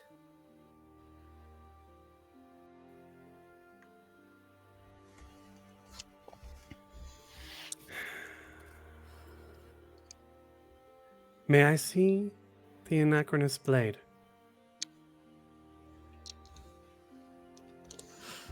If it will allow you to. And he'll reluctantly draw the hilt of the sword. My price is this. She takes the hilt and begins muttering, chanting. I don't know if it's a language you would recognize. It's funny, in, like Western fantasies, they always go to like Latin for magic spells. But my favorite thing in a lot of animes is that they go to German for magic spells. Because I can always understand it. So she probably begins muttering something in what we would recognize as German. And as she does, instead of the full blade that comes out, it emits a small dagger, a pointed athame. My price is this. I choose to bond myself to your blade in service of you, Knight Dante.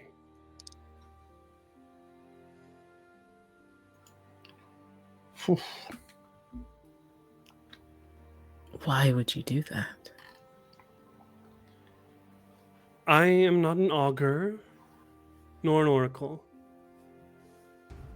But that you are here now tells me we are in a fated time. I will be your sage, your counsel, and your watcher when needed.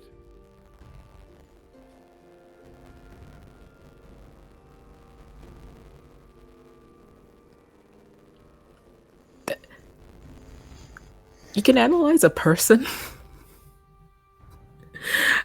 Dante is going to try and see if there's some sort of ulterior motive to Can you what. combine more than one person to a blade? To a object?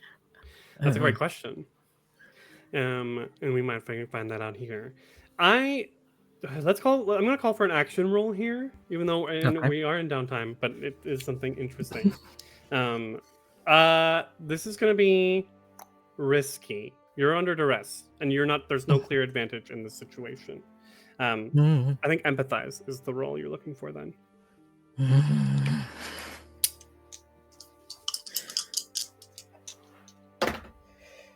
It's a 2. Okay. The things go badly, you suffer harm, a complication occurs, you end up in a desperate position, you lose this opportunity. You lose the opportunity to understand what it is she wants. There is, as she speaks, the candles in this room sort of like flicker and like shade comes over their face when you're unable to read those emotions. But the fact that the blade reacted, that they know things about ley artifacts, and that without this you do not get the book. That is the price. I need the book. Fine. Adrena takes the blade and cuts her hand, pouring the blood into a bowl. And then anoints the blade with it, holds it up towards you, and as she does, it floats up, and the athame sinks back into the hilt and back into your hand.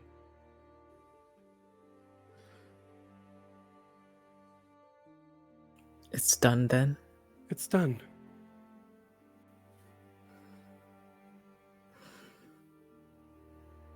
You're very strange, Adrena. Thank you. Dante, I ask that you trust in my abilities. Mana is hard to come by, and what you procure with this blade will help me further our goals. Our goals. If it can be.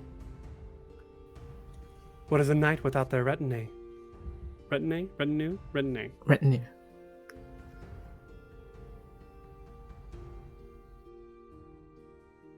Dante will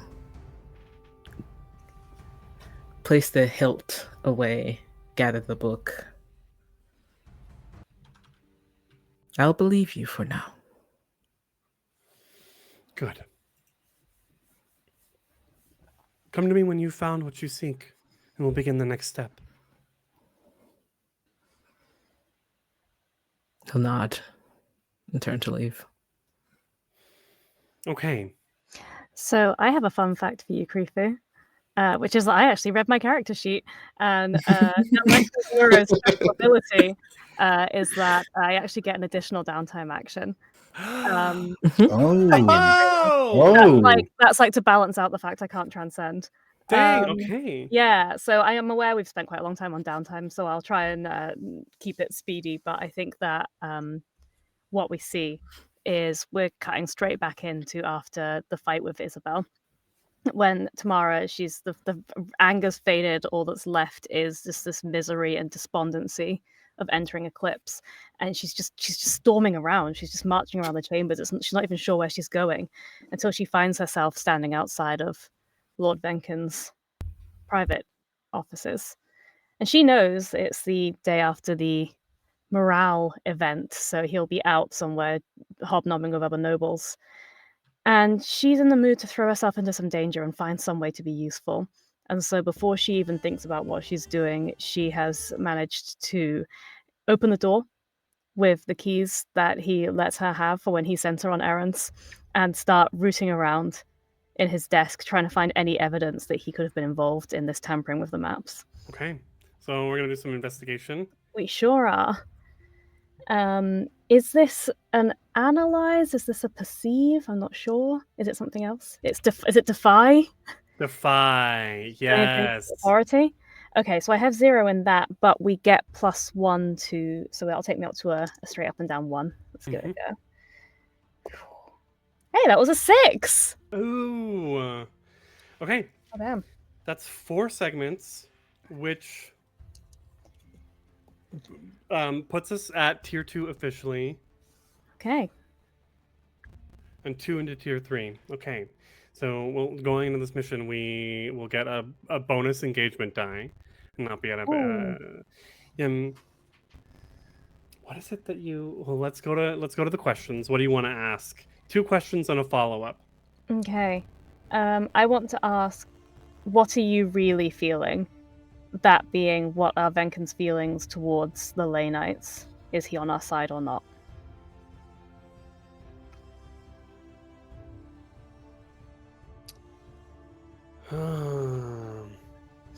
Venkin knows the Ley-Knights are or believes they are a tool.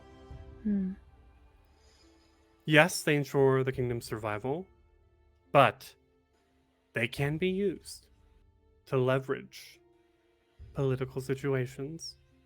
And I think you find like analyses of history textbooks, a lot of stuff that is very much censored information, because this would not be information that should go out to the public or be taught in schools. And personal journals of how kings and lords and dukes and duchesses have used the knights for situations like that. So that's how you learn that he is trying to leverage the knights as a political pawn. Okay. Then my next question is, what are your unmet needs? With that interpretation being kind of, what is it that he needs out of us?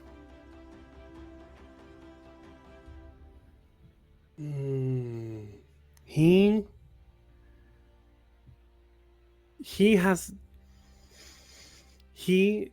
wants to be in charge of the Ley artifact program. And there is evidence here. Maybe not evidence, but you can see in certain things that, like, it's so hard to answer these questions just like rooting through someone's office. Yeah. Definitely feels that the Duke and Duchess need to get out of the way so that he can take control. But also, I'm gonna give this to you as well. There's you finding information that he's studying how to force a ley artifact connection. Oh, the intrigue. Okay. I get a follow-up as well? Mhm. Ooh, that just gave me a thought. Oh, okay. A force connection. Okay. I actually, no, I think what I'm going to see is, I'm going to look for any correspondence which maybe indicates that he's working with somebody. That I've maybe found some things which indicate there's something that's indicating that he's working against the Duke and Duchess, but do I find that he's been talking to anyone in particular? This book, there's a ribbon in it, Mm. and it's sitting on top of another book that is a collection of a history of artifacts that have been found or lost in this kingdom, because artifacts do come and go, depending on where the knights die. If they die on Earth, there are many artifacts still on Earth waiting to be recovered. Yes, in this book you see that the ribbon is bookmarked to an artifact called the Polished Mask. Okay. And you see an illustration of it that looks just like Rasmus's mask. Okay. That's very exciting. All right. I think that Tamara kind of takes all of this in and realizes that she's been here for quite a while, and she's feeling a bit reckless, but she's not completely lost her mind, so she's gonna put everything back the way she found it and get out of there. Okay. We have 30 minutes left in the stream. So let's cut to the mission. And we're just seeking answers. So I can see this mission, we could montage this pretty well. Maybe just seeking answers isn't the right way to put it, but just all hard moves. Yes, yes. The mission then is, we need more info on this mask and what it does.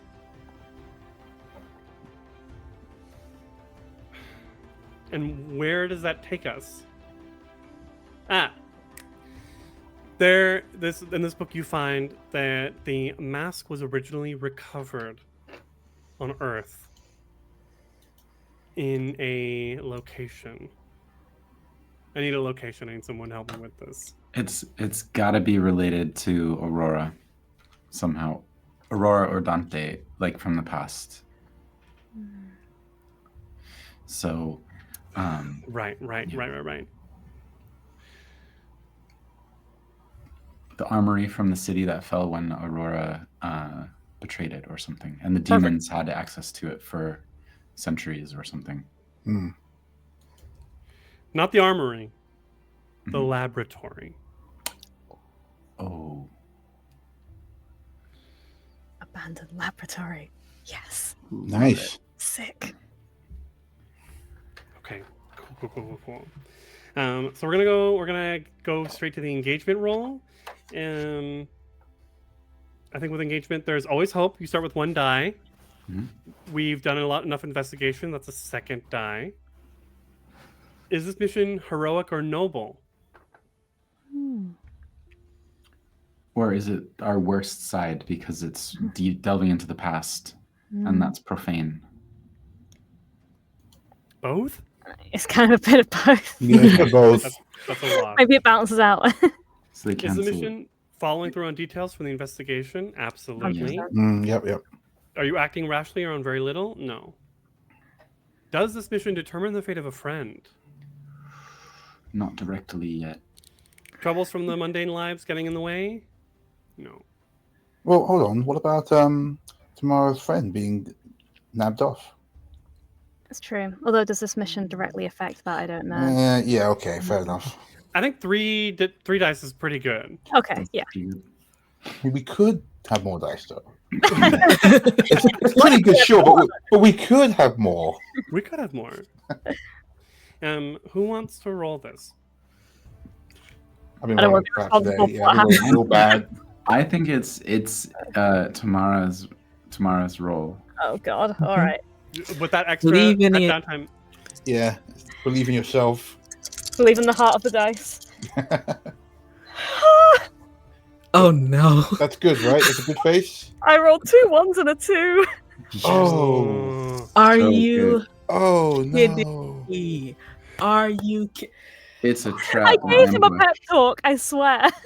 I told them not to do this. This is why I don't roll. to be in These dice are coverage? going to jail over there. Okay. Oh We've been goodness. set up. Oh, yeah, we've been totally set up. They knew we were coming. Goodness. This is so We're in- hard. It's like the second We're one in that's gone bad in a row. trouble. Damn. We're in so much trouble. I think we're walking into the center of the laboratory, and like the lights probably go on and the doors slam behind us, and whatever's in here, and it's the laboratory. Aurora would have led people in there because she knew the way. So I think Isabel and Aurora are already transcended when we start. Shit. Okay. Just because it's so like Aurora's on edge the whole time and sort of looking around.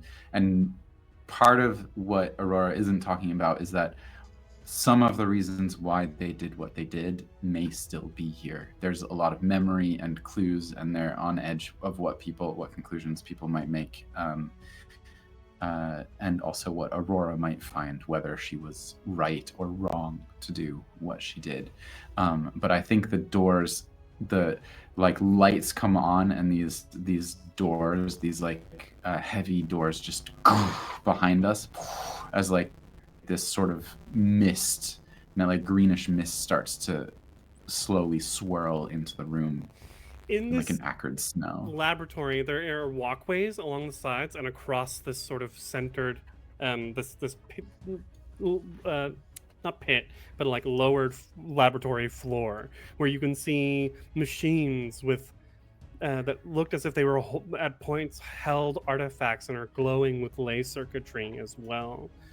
You can see a lot of the smashed glass in places, but I think in the middle of all this, we see a sort of large vat of bubbling purple goo. And as we approach that, the goo itself rises up to form this like demonic looking monster, ooze monster, with huge fists, like 20 feet tall. And it literally just brings a fist down to slam it onto Aurora. I need you to make a resist roll, Aurora. Okay.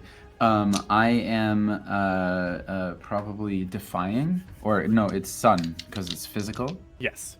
I'm gonna push myself so that I get a third die, I think, for this. Can I do that on a resist roll? Push on the resist. You will, if you push yourself, what happens? You mark I take a stress. stress. Okay. Yeah. So I'm gonna take a stress and just like I see it coming and I'm ready and just darting out of the way. And there's a moment of like you hear almost escaping Aurora's lips, "You," as if there's a moment of recognition. 5, 5, 5, 5. Oh 25. damn! Okay. Nice. That's really good. You will, first off, you will take one extra stress. Yes. But you will absolutely avoid this fist and roll and Dark Souls tumble away from you. Yeah. There's like a streak of like burning shadow behind her. Nice. Okay. What are the rest of you doing?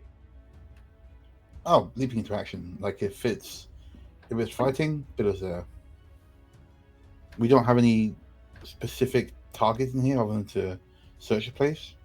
So I'm going up against this thing as well. Pillar like dashes up, takes a stance next to, I guess, Aurora now. Mm-hmm.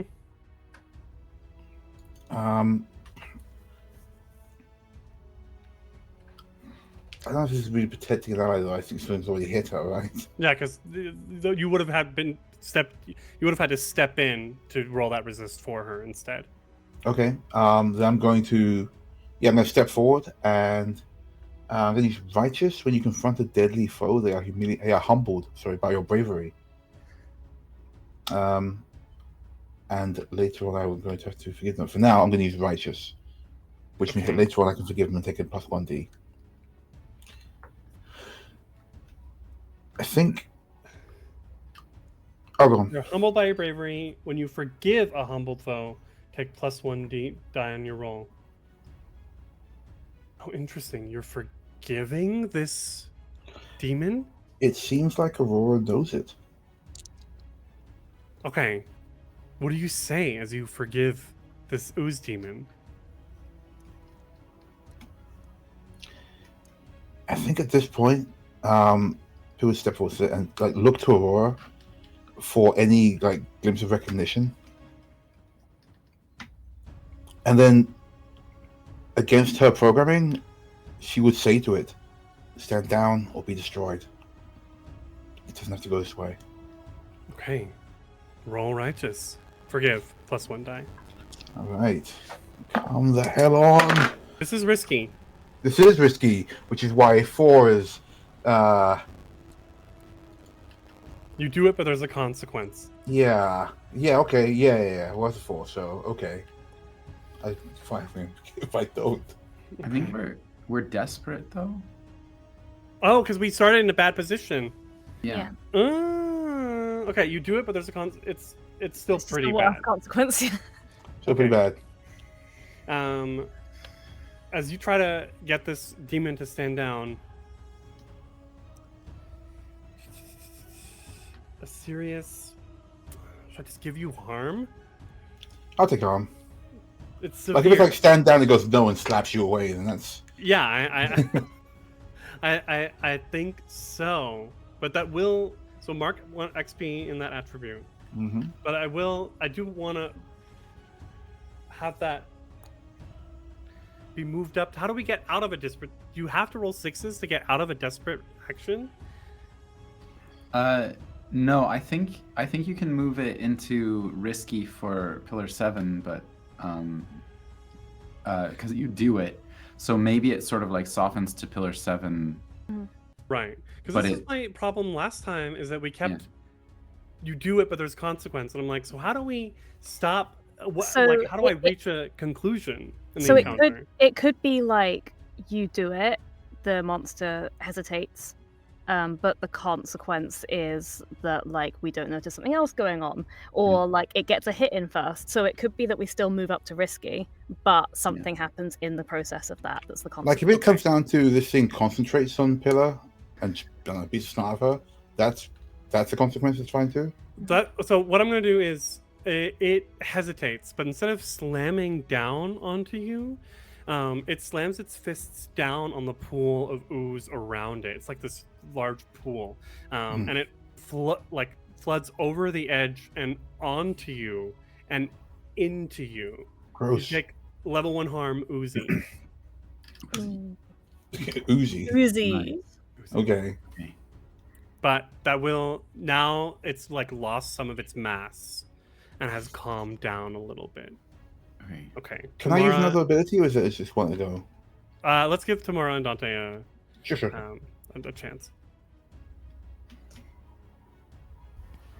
Can I, in this moment, Dante try to gather information about this creature? Gather information. Yes. Perceive? Yes. Yeah. Now I use the thing. This is actually perfect. So use the Oracle ability, perceive the myriad timelines, And I gain +1 effect level. Oh, and if it relates to my fated person, I take an extra 1 die as well. And it does! Yay! Are people transcending, by the way? 'Cause if you- Depending on... I think Dante will, depending on what this gives them. If you don't transcend, all actions against magical creatures are desperate. Oh, Okay. oh, interesting. Okay. Oh, Might be in the best interest to transcend then. Okay. It is a gather Dante information will... check. Yes. Yeah. It's not an action roll, it's a fortune roll. So it wouldn't Oh. necessarily fall into that. You would get Cool. questions instead of having the results. Cool. Okay. So you're right, you don't need to transcend just yet. But thank you, Jacob, for that's good to know. That means Nice. Pillar should have transcended before confronting it. yeah. I'll learn this time. Let's get that perceive check. Perceive Okay. roll. So it is... We get 1 from our group ability, then 1... The group one's just for investigate checks. Oh, just for investigate. Okay. That's... You're still gathering information, but so you're Mhm. yeah, you get 1 for the oracle for your fated person, and then whatever you're rolling for perceive. Yeah.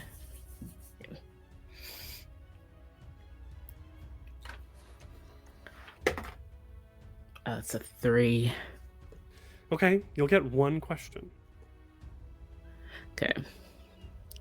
It's a biggin. What really happened here? When you gather info, gain +1 effect level. Okay, so it actually goes up to the next effect. Got it. 1 question and 1 follow-up. What really happened here?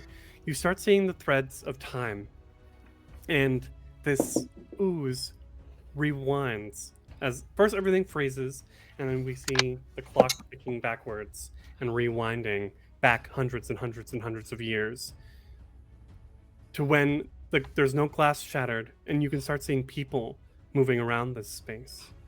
And you see this demonic force or entity trapped in the pool being studied. This was the first. The first demon that came to Earth was captured and was being studied by humanity. That fully tracks. Damn. Great. Follow up.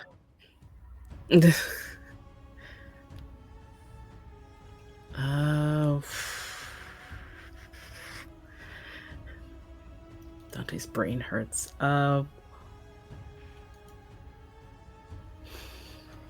This is the first.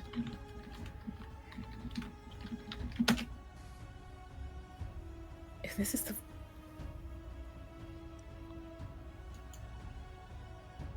What? Do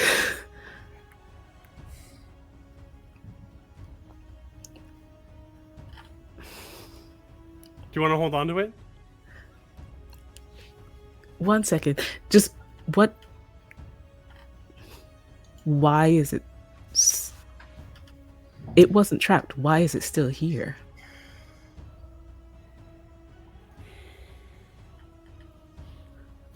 Why wouldn't it be trapped?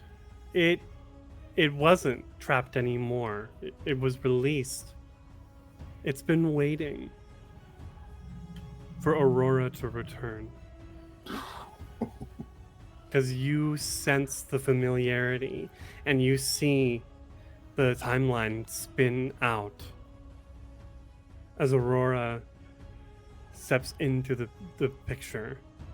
A younger looking woman, and you've seen the shade many times, although it's hard to get details sometime.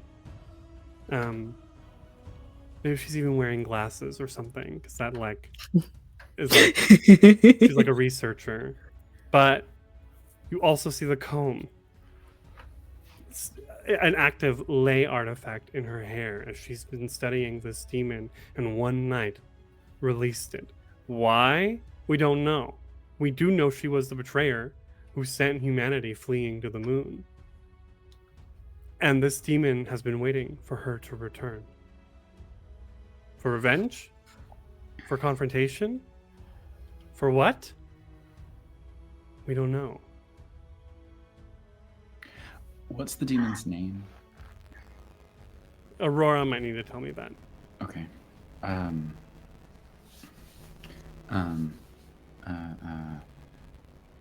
Like, give me a moment. I'll get something. Tamara. Dante, do you communicate any of that to us? What you saw? Yes, Dante, you can sort of tell when Dante is doing something strange through time. They get this vague look in their eyes, and it's coming out from his mouth in a sort of strange intonation that is not like his normal voice. Ooh. Okay, yeah, I love that. So I think that Tamara hears that, looks to Isabel / Aurora, looks to the purple goo monster, and then she runs at it with her arms outstretched and plunges her arms into the goo and says, "I'm sorry for what we did to you." Oh my god. Okay. Okay. All right. Forgive? I was going for empathize actually, like with Empathize. forgiveness. So I'm when you say gonna- sorry, you're asking for forgiveness. Okay, got it. Yeah, so when I'm in Eclipse, if I push myself, does the stress go the other way? Yes. I can still push myself. Or, can I? No, I can only spend a link to improve someone else's action. That's right, isn't it? So we'll go with a push. That brings me up to a massive 1. Let's see how this goes. I got a 6! Ooh, nice. Okay. That was the right time for it. Thank you, New Die. I like you better than the one in jail. Oh, yeah. This was definitely desperate also, so mark Yeah. XP in that I attribute. will, thank you. And that was empathize, so that's in sun. Thank you. I have a name for it, which Mhm. maybe you get on contact with it if Oh. there's any sort of psychic thing going on. Mhm. It's the name that mortals could say was Bosna Sato. Bosna Sato. Yeah, Bosna Also, Sato. Bosna Sato. toe. Tell me how you quell this raging demon. I think that Tamara plunges her arms into this demon and it hurts, like it burns and it feels like acid and it feels like cold and lightning all at once. Her nerves are just overloading with this thing that humans will never be supposed to be able to conceive of. But as she pushes through that and says, "I'm sorry for what we did to you," she starts to kind of almost see in her mind's eye the things that Dante was describing in their trance. And she sees that this creature that we call a demon was just a creature. And maybe it caused harm because we harmed it. And that humanity has blamed this demon for fighting back when what else could it have possibly done? And she feels all of that and she's crying and she's saying, "I'm sorry, I'm so sorry.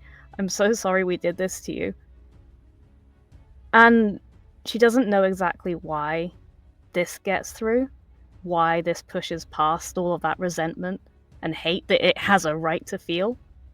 But maybe all it needed all of this time was for someone to just say, "I am sorry." And it calms and it quells. And it sinks back down into the pool, and we see that purple ooze in there, just rippling silently.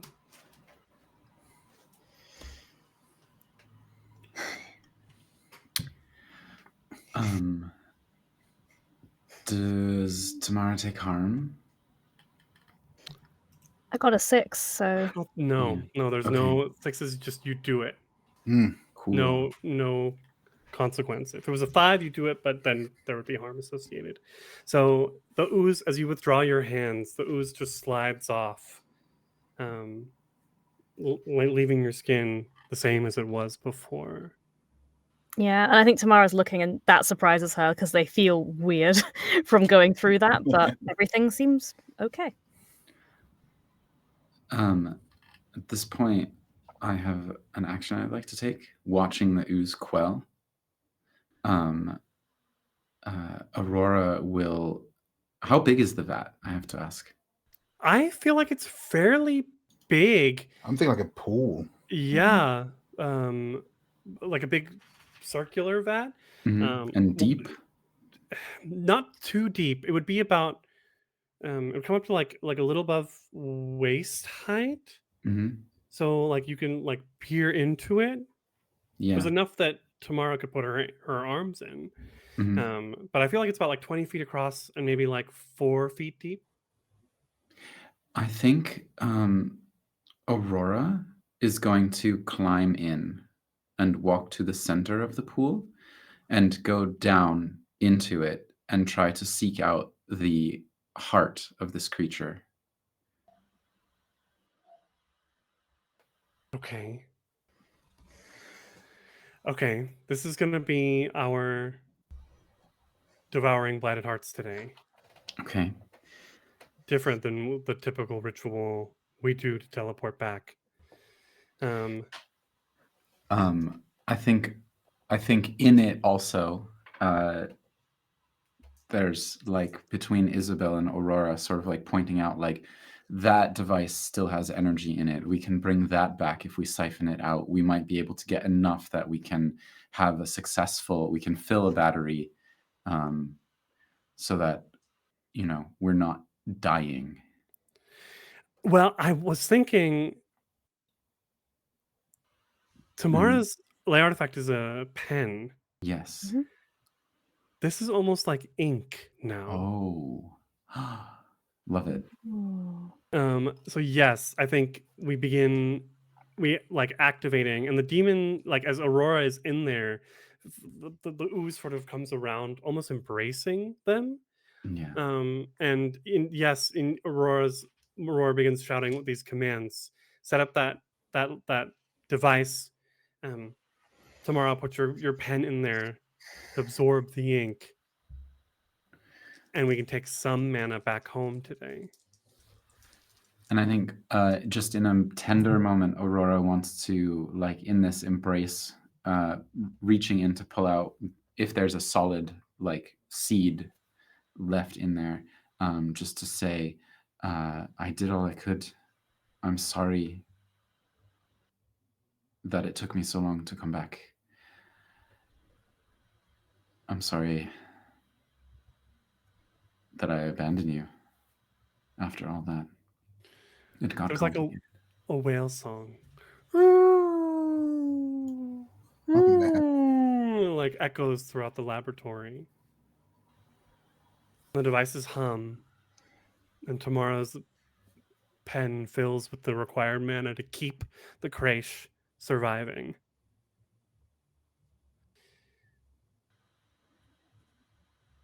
We go ahead and clear 6 stress and 2 transcendence. Okay. And as we sort of fade out on this,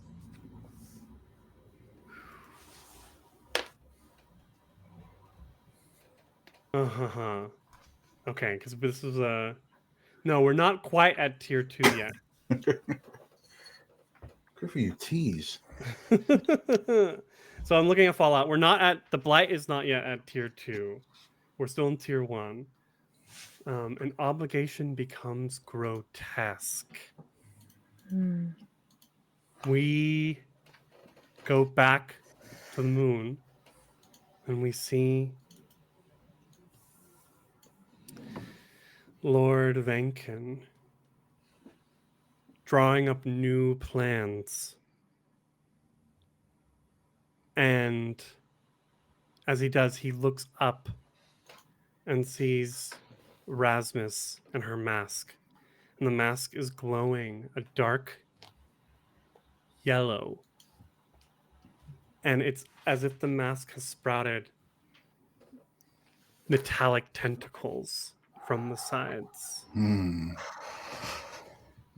And that's where we'll end our session today. Ooh. May I ask for one tiny little stinger on the end there? Please. I just want to see Tamara late that night back in like her dorm or wherever it is she sleeps, and she's holding the elegant, extravagantly sealed envelope of a crime of the kingdom that we did not destroy because we found another way to get home. Oh. And she'll take the ink in her pen and she'll write out, we captured a creature not knowing its purpose and subjected it to endless torment. And she'll fold that into an envelope and put it with the first one under her mattress. Great. That's the after the end credits Hmm. scene in the anime. There's always that like little sometimes there's a scene at the end. The song plays and then we go to that. Cool. I think also Tamara is still in Eclipse. Mm-hmm. She is. Hmm. I'll have to fix it. Well, we'll fix that next time. Next week. Dear viewers, thank you for hanging out with us this evening and for partaking in this second session of Nights by Leylight. Our nights will return in 1 week, so we'll see you here, same night time, same night channel. But before then, let's talk to our knights and figure out where we can see you, and let us know if you've got something going on in this month of June. Starting with Ren.